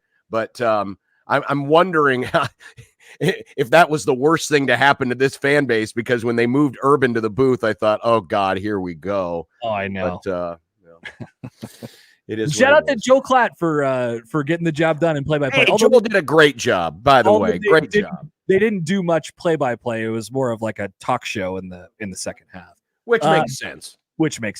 Back to the phones on the Les Hills Harley Davidson hotline. We have had Derek holding for a while. Derek, you're up on Big Red Overreaction. What's going on?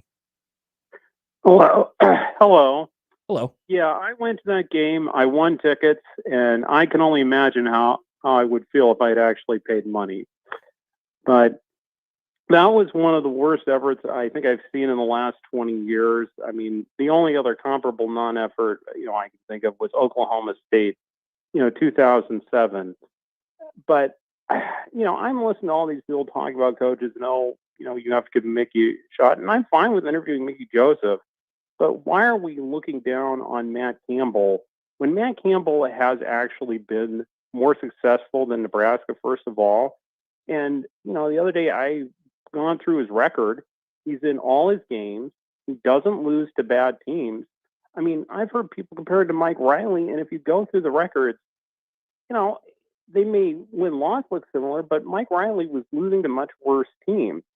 And it just blows my mind how resistant. And listen, there have been 2 horrendous coaching searches in the last 20 years, but this is a new search. Nebraska can outbid many, many schools now.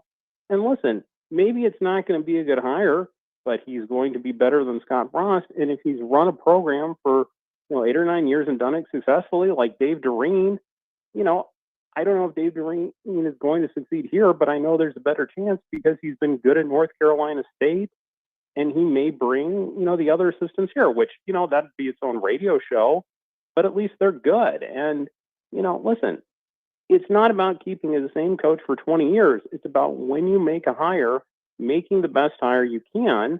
And listen, Nebraska can pay $7 million a year, a very high assistance pool. And, we need to get over the fact that, just because we've fired winning coaches in the past, no one's going to want to come here.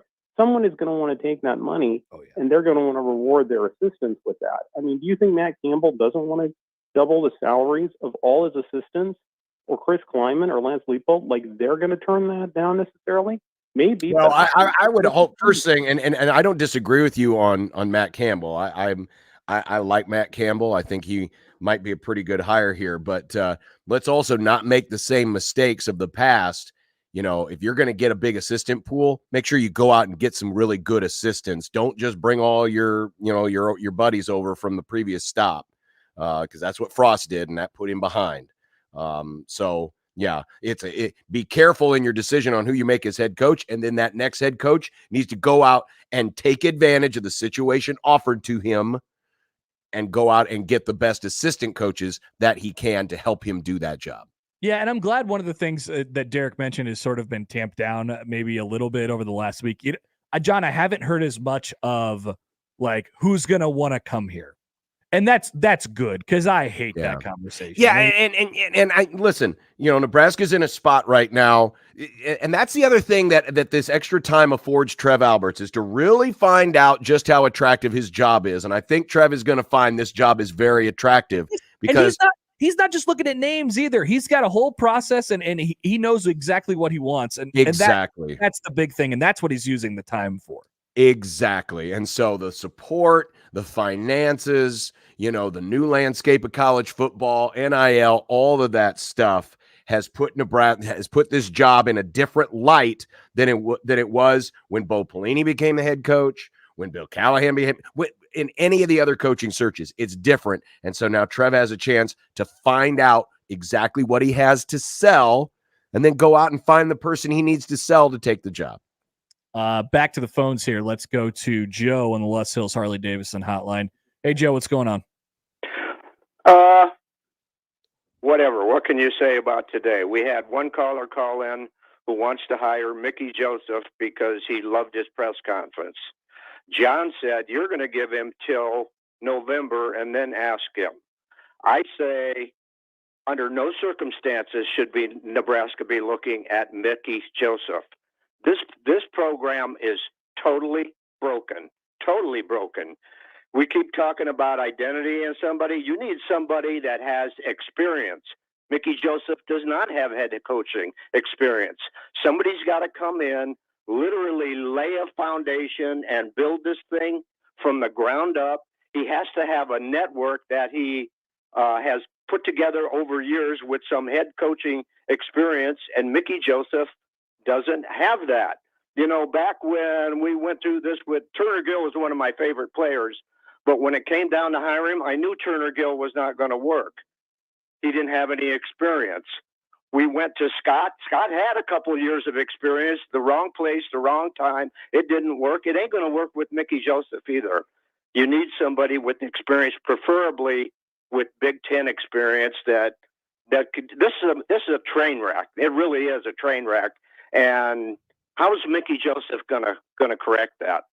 Yeah, and thanks for the call, Joe. I don't know that what he has done or hasn't done so far is network, because I think he has a network. Obviously, his brother's a defensive coordinator in the NFL. He's been a good coach for a long time in a lot of different places.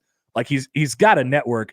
I don't think there's anything about Mickey that precludes him from being a candidate from this job, and that's part of the reason why we have the remainder of the season to sort of figure that out. But I don't disagree with the main point, which is experience obviously helps here, and experience in building a program. There's no. I agree wholeheartedly. I told this to our friend Jack Mitchell from KLIN. If the decision had to be made today, Mickey wouldn't be in my top 20. But the reason why I want to give him, ask me in November, because we'll see how the program responds to him. We'll see how he responds to the situation and the pressure. And then to Damon's point, we'll see if he actually really wants the job. Yeah. But I'm going to let him do his thing right now, and I'm not going to really look at him as the next head coach, because there's just, I mean, if there was anybody else right now at the helm, would Mickey Joseph be a candidate? Probably not. So I'm just going to let that go, see where it is. But in the meantime, Trev's got, the ability to go out and shop Nebraska's wares and to see what kind of a product he has to sell and what kind of person is willing to buy. And by the way, I don't know that today should really be counted against Mickey Joseph, even though he took responsibility. No. This is a long process. This isn't one day. That's why it drove me crazy when I heard everyone, wanting to let's throw him some money right now because of one interview or one press conference he did. It's like, folks, part of the reason why you made the decision when you did was because it gave you some time. You're not under any deadlines today. You're not going to fix Rome in a day. It's going to take a while, and there's a lengthy process here. So patience. Yeah, the last thing we need to do right now is jump and have a panic move. Like, and they won't, because this is going to they're not. Trev, there's an adult making this decision. There is an adult making this decision. I trust him that he will make a good decision. I trust him because Trev Alberts is an adult. That's pretty key in all this. We need an adult in the room. Back to the phones on the Les Hills Harley Davidson hotline from we have Merle now. Hey, Merle, what's going on? Merle, go ahead. Yeah. So most people call me Slim because I'm a big guy. But I just want to say that I just have a lot of issues with what the offensive line and what the defensive line represent. And I feel like we hired, this new offensive line coordinator to come in here and do something, and first drive, it looked great and everything. But how do we go away from the run when Allen was in there running the ball and getting 7 to 10 yards a chunk, and then we got nothing, and then we quit, and then we went away from it. Now, I'm an Oklahoma Sooners fan, but I like watching Nebraska football, and I like watching good football. I went to the game today, but I was just so disappointed with what was going on, and it's like, and one other thing is just, I don't care who we hire, if it's Urban Meyer, if it's Matt Campbell, if it's Les Miles, if it's Lee Corso, I don't care, but I just want somebody to show emotion. And I feel like I'm sick and tired of looking on the sidelines and seeing head coaches with their arms crossed and just standing there with a look on their face that they don't know what's going on. They don't know whether to be happy or be mad. And that was Bo Pelini. Yeah, he was a little bit, out there and got a little bit too excited. But go to Callahan, go to Mike Riley, go to Scott Frost. They just sit there with their arms crossed, and it just like, give me something. Whether you motivate or get in somebody's ear hole, just do something. And that's what I got to say. Thanks, guys. Thanks, Burl or Clint or whatever. Slim Clint. Yeah, because he's a big guy. They call him Slim. That's the other thing I don't want Nebraska to do is do what the pattern has been, and that is, well, we had an offensive guy and it didn't work. Got to have a defensive guy. Well, we had an emotional guy. Now we need a calm guy, and then go the other way. Nope. That's not how this is going to be done. No. This is going to be done from a very granular, process-oriented level. Because why, John? There's an adult in the room. There you go. We'll get the timing down. We got 6 months. Not 6 months. We don't have. God, I hope this doesn't go 6 months. Oh, my God. If this goes 6 months, then there's big problems. Big Red Overreaction is brought to you by Coors Light, keeping Nebraska chill. All right, well, let's get through a couple more here, and then we'll take another break. You know what? Actually, let's do that right now, and then we'll come back with Rick, Bob, Tim, whoever else. Stay on the line. 402-951-1620. You can continue to call in on Les Hills Harley Davidson hotline. We'll be back with more next on 1620 The Zone and 1019 The Keg. Right now with Burton AC Heating, Plumbing, and More, you can get a furnace safety check and cleaning for only $55 and 5 cans of food. In other words, as you turn on the heat and turn in 5 cans of food, you'll help support our community by feeding families in need. All donations go to benefit Food Bank for the Heartland. Book your service today at justcallburton.com. When the buzzers turn silver, John the Comfort is silver. He will visit right. Hello, I'm Doug Nodgard with Equitable Bank. If you've been dissatisfied with your current banking situation, maybe it's time to move to a bank that works to deserve your business. We have an engaged staff that offers exceptional personalized service. We also have a great digital banking platform. We have 2 locations at 108th and Dodge or 202nd and Pacific. So if you're looking for a superior banking relationship, give us a call at 402-827-8100. We'll answer on the first ring. Equitable Bank, we take banking personally. Member FDIC. It's Big Red Overreaction, brought to you by Equitable Bank. We take banking personally. Big Red Overreaction continues in 1 minute on 1620 The Zone and 1019 The K. That to-do list you have needs one more thing. Chill. It's an easy thing to do. Just crack open an ice cold Coors Light and chill. Take the afternoon off and binge watch anything. Go to happy hour and stay for a couple hours. Who's counting anyways? Or hang out with just your dog because you've had enough human interaction this week. Whatever you do it with a Coors Light. Mountain cold refreshment made to chill. 2020 Coors Brewing Company, Golden, Colorado. Celebrate responsibly. Sunday morning is all about church, eggs, and the Sunday paper. But right next to church, it's made for hot takes and reactions. Severe reactions. Michael Severe is back on 1620 The Zone with Severe Reaction. Sundays 8 to 10 and doesn't hold back on what went right and what went wrong on Saturday. He'll also take calls from the most important voice of all, yours. Severe Reaction. Sundays from 8 a.m. to 10 a.m. Powered by Equitable Bank. We take banking personally. Only on 1620 The Zone. More info and opinions on Big Red than one station can handle.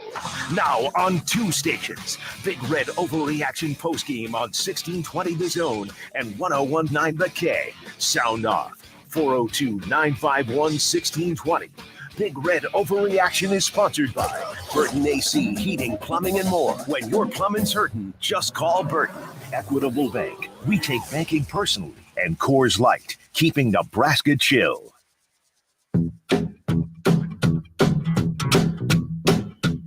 Really an understated issue is Brady. Another run. How about the move? Brady steps away. Touchdown, Oklahoma.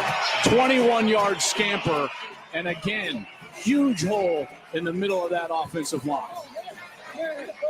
And we just talked about it a moment ago. The jump cuts, the vision. We've seen this the entire first step now. Together at night, you know they all call Joe Platt on the play-by-play. Oklahoma 49, Nebraska 14. Today, Oklahoma racks up 580 yards of total offense against Nebraska's defense, while letting off the gas quite significantly there in the second half. Sort of thankfully. But yes, another tough loss today for Nebraska. We're taking your phone calls on Big Red Overreaction. Connor Happer, John Bishop with you. Big Red Overreaction is brought to you by Burton. When your plumbing's hurting, just call Burton. I told you I'd go to the phones right away, and that's what we will do. Tim is on the Les Hills Harley-Davidson hotline. Tim in the Sandhills. Hey, Tim. Hey, this is Tim. I appreciate you taking my call. Thanks for the show, guys. I appreciate what you do. Of course. Hey, I listen to 1620 The Zone a lot. Of course, I'm like 300 miles out, so I have to listen on the internet. But hey, I'm of the mindset that I don't put this on Mickey Joseph at all. He was on a short week. He's not calling the offensive or defensive plays. I'm proud of Mickey, and I hope he has success down the road. But I want to throw a name into the hat for maybe a head coaching candidate that if Mickey can't be that, Damon Benning. Who knows more than Damon Benning? No, I'm serious. He might be a media guy, and you might say, well, he just, in quotes, has high school coaching experience, but he's highly cerebral. He really understands people. He would be a great recruiter. Might even bring his son. Anyway, Are you by the way calling from near the ocean? No, because if you are, can you look out in the ocean to see if any sharks are being jumped? Because I think this conversation has jumped the shark. Well, I know it's kind of he's an outlier for sure. But hey, You think? David, he slayed Goliath, and he didn't have any credentials, so I'll leave it at that. Thanks for taking my call. Thank you, Tim.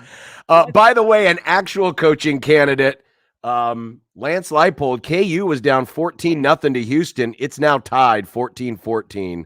Yeah. That's a name worth watching, folks. I'm not saying he's the favorite, just a name worth watching. Yeah, I got a tweet from a Husker follower who says, you guys watching Kansas looks like a pretty disciplined and well-coached football team playing against a more talented opponent. Oh, Just crap. saying." And I just finally got the dang internet to work, and they're in a weather delay, so I guess they're not playing currently. Let's take another quick look at the scoreboard here. Well, I mean, while we do this, you'll keep tabs on, I suppose, the coaches in these games as well if we're playing. Yeah, I think we're going to have to.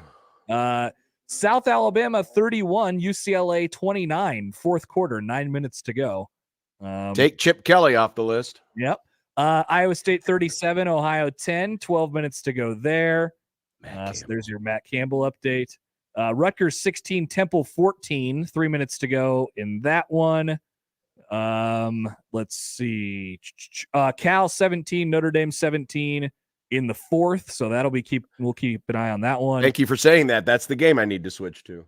And Kansas State 10, Tulane 7, beginning of the third quarter. Oregon 24, BYU 7 at half. And there's your score. And Penn State's up 14-6 on Auburn. Penn State midfield, less than a minute to go first half. Oh, yeah. Okay. A couple more Big Ten, by the way. Minnesota 28, Colorado 0, nearing halftime. Oof. Colorado. Yeah, it's been brutal. Wisconsin 35, New Mexico State 0, nearing halftime as well. There is your scoreboard update. It's got a little bit better for the Big Ten West after Nebraska loses to Oklahoma in tough shape, and then Northwestern drops one this morning to Southern Illinois. Purdue also lost to Syracuse. Indiana did end up eking that one out, by the way, John, in overtime, 33-30 against Western Kentucky. So there is your scoreboard. Purdue lost, so. Yep. Back to the phones. We have Rick on the Les Hills Harley-Davidson hotline. Hey, Rick, you're on Big Red Overreaction. Yeah, my name's Rick. Slightly overweight. Used to be at Chippendale, but I lost my job because of the weight problem. So I'm currently unemployed like Scott. I think he's getting more money than I am, though. To get down to a serious note, I told the morning show when Scott came on board that Matt Millen said Nebraska was the hardest place geographically in the Big Ten to recruit to. And the host that day, who I really respect, he said, check my sources. Well, it is hard to recruit here, and we're not getting enough local talent like the Wisconsins and the Michigans and the Ohios do. And obviously, they have bigger populations. But John alluded to Rome a little bit earlier, and this goes under Trev Alberts. When you brought these NIL players in this year, what did that tell these guys that have been paying their dues for 3 or 4 or 5 years under the previous coach? And then things aren't panning out. And then when they turn around and fire Frost last week, the AD said he did it for the players. Well, he threw $7 million out, and that's, the right booster said this is nothing, this was peanuts. But when they let them NIL guys come in, and it failed after Northwestern and the scare at North Dakota, and then what happened at Georgia Southern, then he didn't want that stadium empty this week. And that's what you're dealing with now. So Mickey Joseph, he's run into Chernobyl, for lack of a better word. And I hope things can get better. But hopefully they can describe the problems, number one, recruiting. And these kids aren't going to play like they used to. And when you bring these imports in and things don't pan out, they're homesick, they're going to go jump to their next place. What's you guys' take on that? Yeah, I'll say this, Rick. Nebraska going forward, they're going to use the transfer portal because everybody's got to use the transfer portal, regardless of who the coach is at Nebraska. But this is not going to be a program that is built on the transfer portal. This was a 1 year attempt to put together a football team that could potentially win some games, and it failed. It didn't work. This is a one-off, and this should not be a place where you're bringing in 15, 16, 17 guys from other schools to play as mercenaries. It's not going to be that place. It shouldn't be either. I don't think any good program can really do that. I really don't. I mean, look at the successful ones. Most of the successful programs, and you can argue, well, they've already got the talent, but they also lose a lot of talent either to the NFL or to the transfer portal. They don't go diving in there. This is not something that you're going to fix overnight. And I don't think you can fix it with temporaries. And I agree. I think the transfer portal can be a supplement to what you have, but you've got to have a foundation. You've got to have a strong foundation from which to build off of. And right now, and that's one of the biggest reasons why it's not working currently with Nebraska in the transfer portal, because it's not a strong foundation to begin with. Yep. So not recruiting, that's not your number one priority here. You got to have good players. Of course, you always have to have good players, and maybe Nebraska could have better players than they have right now. But you got to have a foundation first, and you got to get a coach who can bring you a foundation and have that vision and play it out, and one that works in the Big Ten Conference. And that's basically where we're at. That's honestly, John, that's why I'm optimistic, because that exists out there in a lot of different ways. Like there are a lot of people who can accomplish that job, and that's why I'm optimistic about where this thing ends up, whenever it happens. I agree. Back to the phones. We have Bob on the Les Hills Harley-Davidson hotline. Hey, Bob, you're on Big Red Overreaction. Go ahead. Hey, guys. I really appreciate it. I really like listening to the program. I got just a couple of things. I played college ball, and I know what it's like to have a coach get in your face. So I'm a really, and was a really strong believer in Bo Pelini and how he got his players to play, because he was a kind of coach that I would walk through a wall through. I would just do it just because it was for him. But I got to tell you something. What I saw today, when I saw Mickey Joseph bring that team out, when was the last time you saw a coach raise their hands and wave the fans on to praise the team? When was it? Because it is Osborne. He used to do it all the time. He was big into that. Just coming out on the field, waving his hands up in the air, going, "Come on, guys, let's go." This is a coach that is about the players, and I believe in him. And I don't know where the guy from out west is coming from. And I listened to it. I think Damon Benning would be a great source for maybe input. But I'm telling you right now, Joseph deserves a good look. Yeah, thanks for the call, Bob. Appreciate it. And look, I think as the season goes along, he's John. He'll get every opportunity to Sure, he be will. the guy, and that is what the next 8 games are all about. And there's no doubt that the players react to him in a positive way. That's absolutely true. And there's no doubt that he has a certain style of leadership that does check the box, I think, and what they're looking for. But he only has so much time to implement what he's doing this year. So, I mean, it's going to be tricky to sort of get an evaluation on all that. But he has, and I think Connor, these next 2 weeks will be harder for Mickey than this last week was. I mean, this last week you're just kind of thrown into the fire and you can only do so much. These next 2 weeks are going to be more difficult, and this is where more real work can get done, because again, it's about the players. It's about identifying that what you have, who's ready to go to battle for you, and where and who you have left to fight with, and then building from there. So, again, I will be very, very, very patient. I'm not gonna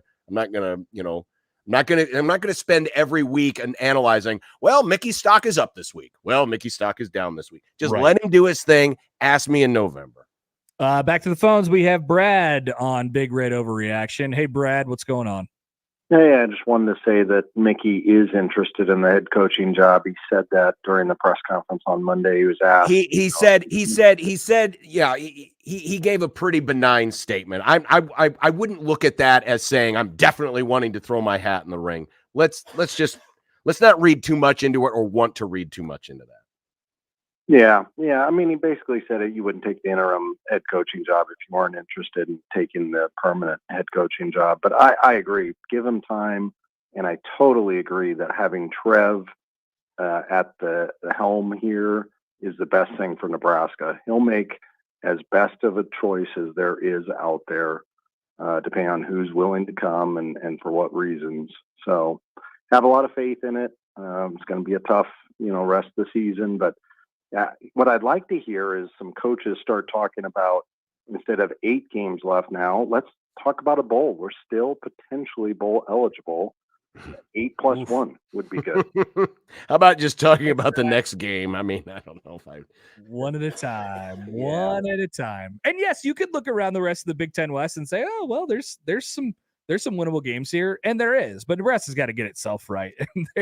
exactly. This is You can't tell me what you've seen the last 4 weeks is a team that looks like it's a bowl eligible team. It's not. The quote from Mickey at the press conference, I think when you accept the job as interim head coach, that's the opportunity you're working for, to become the head coach. But we understand what goes along with this profession. It's wins and losses, and that's what it's going to depend on. That was from Mickey. I'm with you, John. I thought it was sort of benign. I wouldn't come off of that and say, oh yes, it's very clear now. Mickey wants the job. I would say that he would look, and I think this is all sort of a pointless conversation right now, because the conversation is completely different no matter what in 4 weeks, in 5 weeks, in 6 weeks. We have to see how this thing goes first. So if you want to, right now, a lot of folks are reacting emotionally in the moment. And you can't do that. And thankfully, Trev's not doing that. You got to step back and, just look at today's pregame show, for example. The Fox guys were all blown away by the emotion and the excitement. It's like, oh man, everything. And so much so that 2 of the guys were convinced Nebraska was going to win this game today. Those were decisions that were made in the emotion of the moment and getting caught up in the frenzy.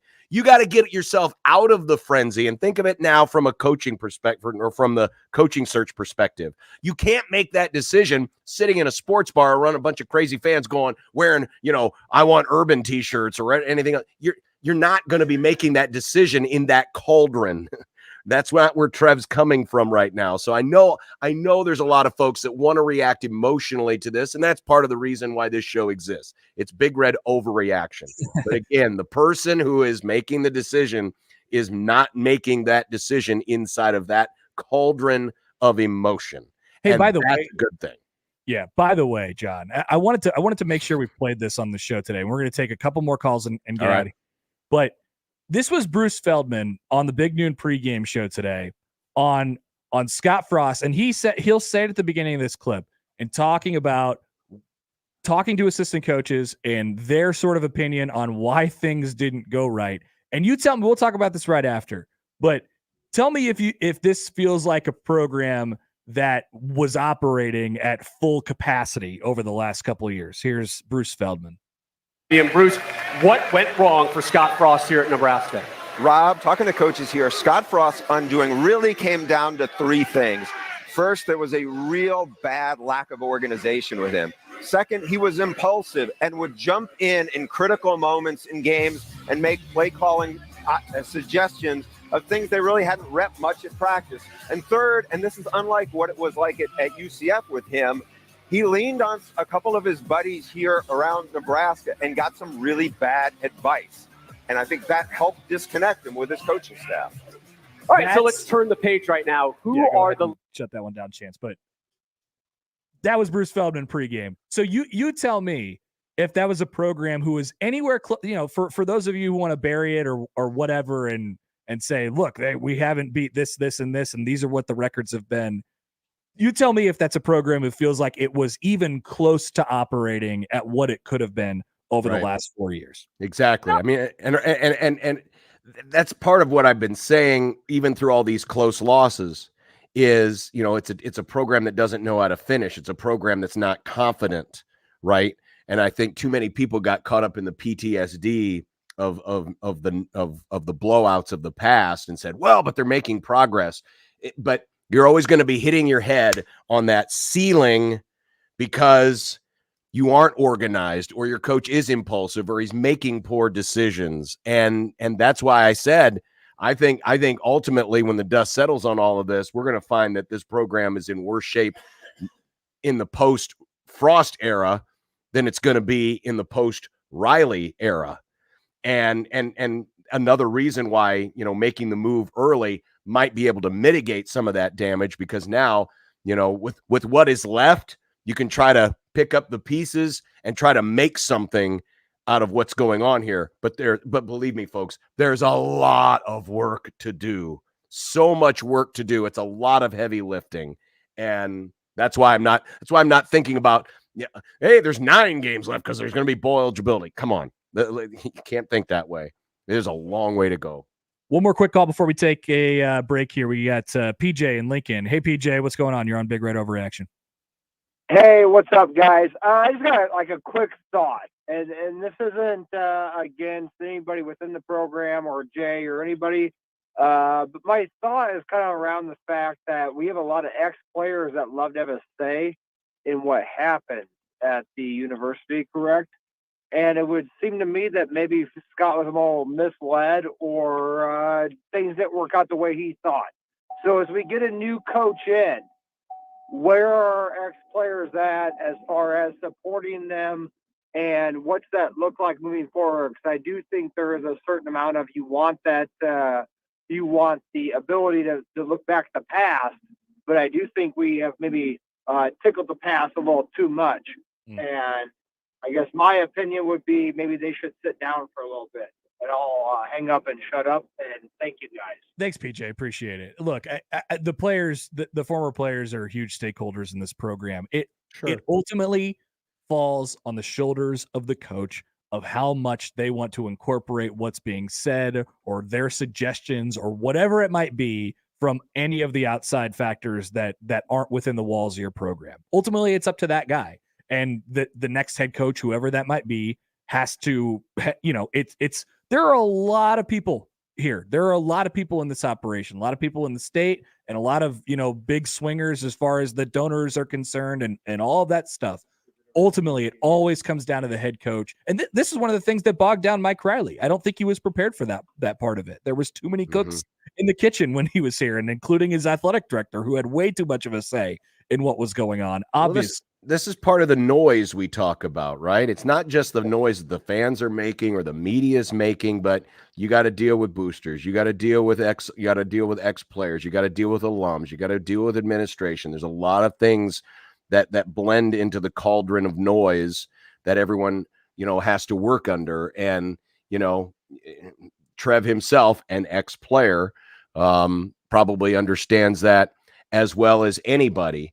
And listen, again, there's time to make a solid, sound decision. And I hope that everybody, from the biggest booster to the most ardent fan, to the players, the ex-players, everybody in between, appreciates the kind of work and effort that's going to go into this, and then ultimately respect the decision that is made. Because I believe, just based on my analysis, okay, and kind of what I see, in terms of who's making the decision, I think you're going to get a true, earnest, honest, well thought out decision. And I know no matter who it is, you're going to have people saying, nope, they didn't shoot high enough, or nope, they shot too high, or they got the wrong idea. I believe, and I think everyone needs to believe, that this decision will be made very smartly, very soundly, with the patience required, and not working underneath all the noise and the chatter and the emotion of the situation. And hopefully folks will be able to appreciate that. But even for those who don't, that the next head coach and the next organization, whoever it is going to be able to compartmentalize all of those different things and be confident enough in their own system, their own core beliefs, and their own judgment of what it takes to build a great program. And they're going to forge ahead and convince those who aren't convinced from the beginning that this is the right move.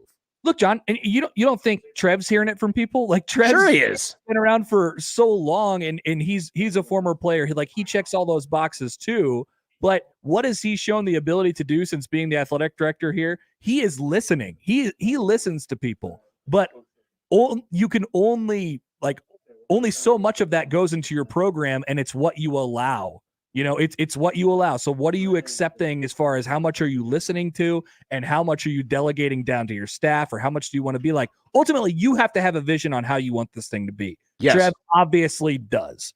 And he could take outside consultants, he can take whatever, but ultimately it falls on his shoulders, and it falls on the next head coach's shoulders. So they can listen to or not listen to however much they want, but that's the process that they're ultimately going through. All right. Big Red Overreaction is brought to you by Equitable Bank, where we take banking personally. Final timeout. We'll try and squeeze through a couple more callers here before we get out of here. It's Big Red Overreaction on 1620 The Zone and 1019 The Keg. Right now with Burton AC Heating, Plumbing, and More, you can get a furnace safety check and cleaning for only $55 and 5 cans of food.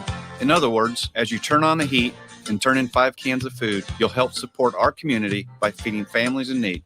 All donations go to benefit Food Bank for the Heartland. Book your service today at justcallburton.com. When the buzzers turn silver, Johnny Comfort is silver. He will visit it right. It's Big Red Overreaction, brought to you by Equitable Bank. We take banking personally.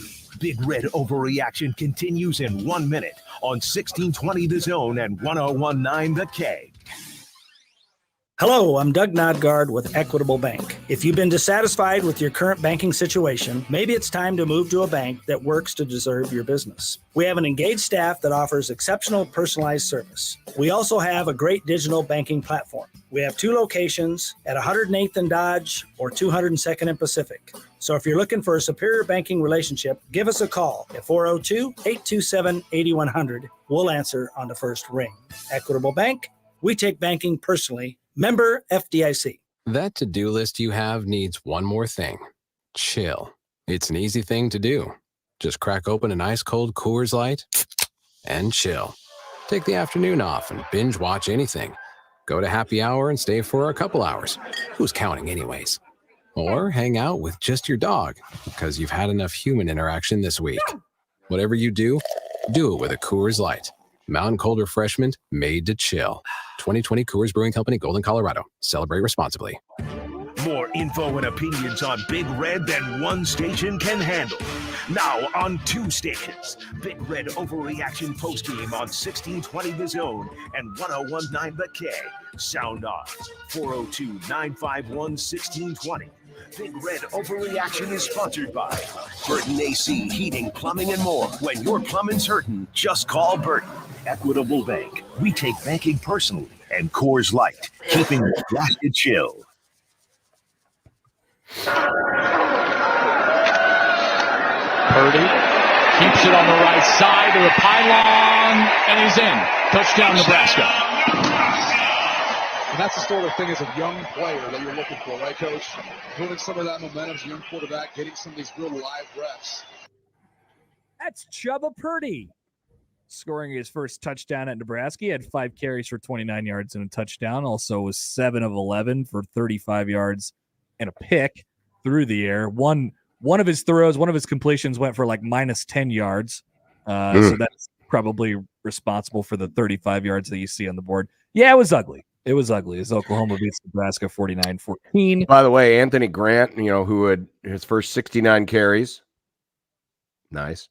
That's my own joke. Had 0 yards lost, and today in the first half, 3 carries went for minus 8 yards in the first half alone. I mean, Oklahoma was smothering on the run game. Nebraska only averaged 3.6 yards per rush, and I dare say most of that happened late in garbage time when Gabe Ervin came into the game. So most of it was Ervin popping runs. I wondered out loud how much Grant would sort of be able to keep that going. He had done a lot of stuff sort of east to west ish in the first couple games. Oklahoma's defense obviously much faster than any defense that Nebraska has seen. Much faster and more disciplined. Yep, no doubt about it. And swarming to the ball. Grant goes 13 for 36 today. All right, back to the phones. We'll get in a few more before we get on out of here. Big Red Overreaction brought to you by Coors Light, keeping Nebraska chill. We have Bob on the line. Hey, Bob, what's going on? You're on Big Red Overreaction. John Bishop. Mm-hmm. I called in way back when they were thinking about hiring Scott Frost on Big Red Overreaction, and Nick Ball was doing the Big Red Overreaction that night. Mm-hmm. And everybody, and I said, he's the guy I want that I think that can do it. But I admit the only thing I said, but it ain't going to happen overnight. And Nick Ball hung up on me, and I was kind of, well, it'd be nice to have an apology about him hanging up on me because I guess I must have been right. and he wasn't because he didn't like to hear that apparently. But I don't know. I knowing Nick as I do, I don't think Nick thought it was going to be a super fast turnaround. But anyway, well, but I understand that. But when I said that, I said it wasn't going to happen overnight. He didn't let me go any farther. He just hung up on me, and I didn't. I thought that was kind of for somebody as what he's really done and stuff. I didn't think that was a really good. I mean, because I've listened. Damn, Bob, you're holding a grudge there. That's been 4 years ago. Well, I can't help it, John. But okay, all right. Grudges can last. I know. I know, and I listened to you on the Creighton games, and you're as good of an announcer as there ever was. I really I appreciate it. Thank you. I mean, that just kind of that kind of bothers me when anyway. But anyway, Chance, do not hang up on this man. Do you have another point? Bob, we'd like to apologize on behalf of Nick Bob 5 years later. There you go. Well, it'd be better if he did it, but that's all right. If John Bishop does it, that'll. John, say sorry. I didn't do anything. On behalf of Nick Bob, I apologize. Thanks, Bob. Okay, yep. Thank you for calling. Okay. The call. All right. I think that was it. Now we can hang up on Bob. Yep. No grudges. Everything's okay. Wow, man. We'll have to send that to Nick, and then Nick can reach out and. Oh yeah, we need to send that audio to Nick, and I'm sure that Matt Schick will have a fun time cutting that up. And maybe they'll invite Bob on the podcast. Listen. Knowing those guys as I do, that'll turn into a 15-minute segment all by itself. Back to the phones, we have Daniel on the Les Hills Harley Davidson hotline. Hi, Daniel. What's up, boys? I'm going to preface this conversation with two things. First off, let me talk through my emotions. Don't hang up on me. And all right, Bob, this is going to be a very extreme overreaction. Oh, no. I say we forget about the whole coaching search and we pull an infamous Trev Alberts and just scrap the entire football program because it's a complete dumpster fire. I don't see this getting any better anytime soon. My liver has suffered tremendously the past 10 years being a Husker fan. So I am in complete denial, depression, whatever it is that I'm feeling right now. But I say we just cancel the entire coaching search and we just scrap the entire football program. Wow, cancel culture. All right, thanks for the call, Daniel. What do we think, John? Cancel the football program? I mean, it is the 2020s. Cancel culture is a real thing. So people forget, John. Trev loves to cancel things. Yeah. He canceled programs before. I don't know if people remember that. Can't we at least drop down to NAIA and keep playing that, Well, what if we just took down the letters on Memorial Stadium and put Caniglia up there? Too soon, Chance. Way too soon. I would not be in favor. It's back. If it was up to a vote, I would not be in favor of canceling the program. I agreed. Okay, gotcha. Just agreed. wanted to make sure we're all on board for that. When did Nebraskans turn into quitters? Yeah, come on. Back to the phones. Andy is on the Les Hills Harley Davidson Can we hotline. end with a solid call, please? Hey, Andy. Hey, how's it going, boys? It's good. Hey, I got one comment. I found it interesting how Gus Johnson got sick during halftime. Watching Husker football makes me sick all the time. That's all I got. Thanks, Andy. Last week, we had the guy who said that watching Husker football was worse than having to survive cancer 3 times. And now Gus Johnson getting sick is, oh, my God. What'd you think of the comedic timing there? I thought he could have let the pause draw out a little bit more. Well, considering that joke was told like 1 million times on Twitter in the aftermath, I mean, I was kind of waiting for it. One more. Do we test our luck and go one more? I mean, right now we're just continuing, in the words of Sam Kinison, let's just dig a little deeper. You sounded normal. One more. Brent is on the line. Hey, Brent, what's going on? Brent, and now we got Guy who can't turn his radio down. Brent, turn your radio up. We have filled the bingo card, ladies and gentlemen. Now we got Guy who can't turn his radio Nice. down. All right, Brent's done. Good. Brent's done.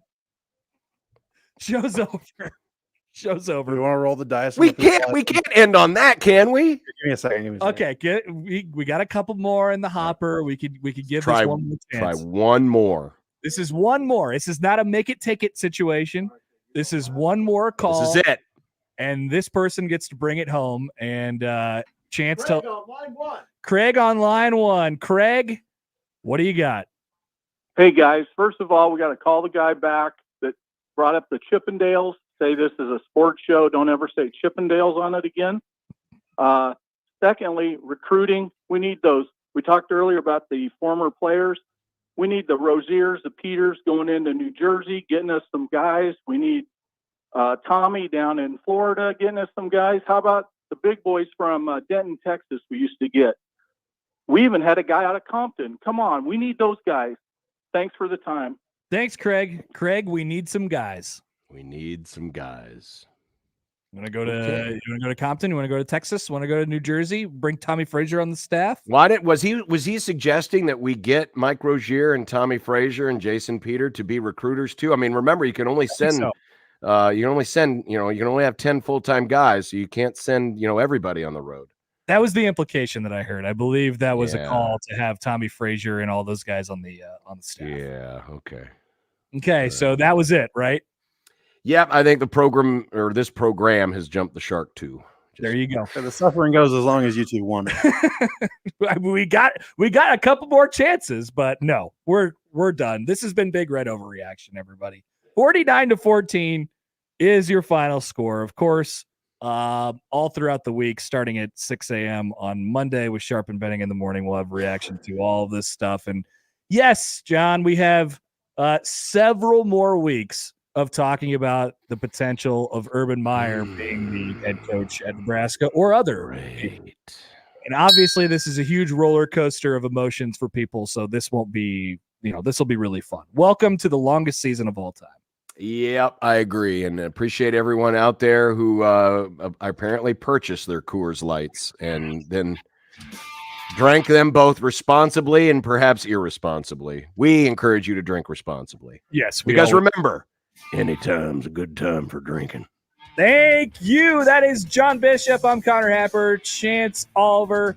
Press the buttons back here as well. This has been Big Red Overreaction. We'll talk to you guys on Monday.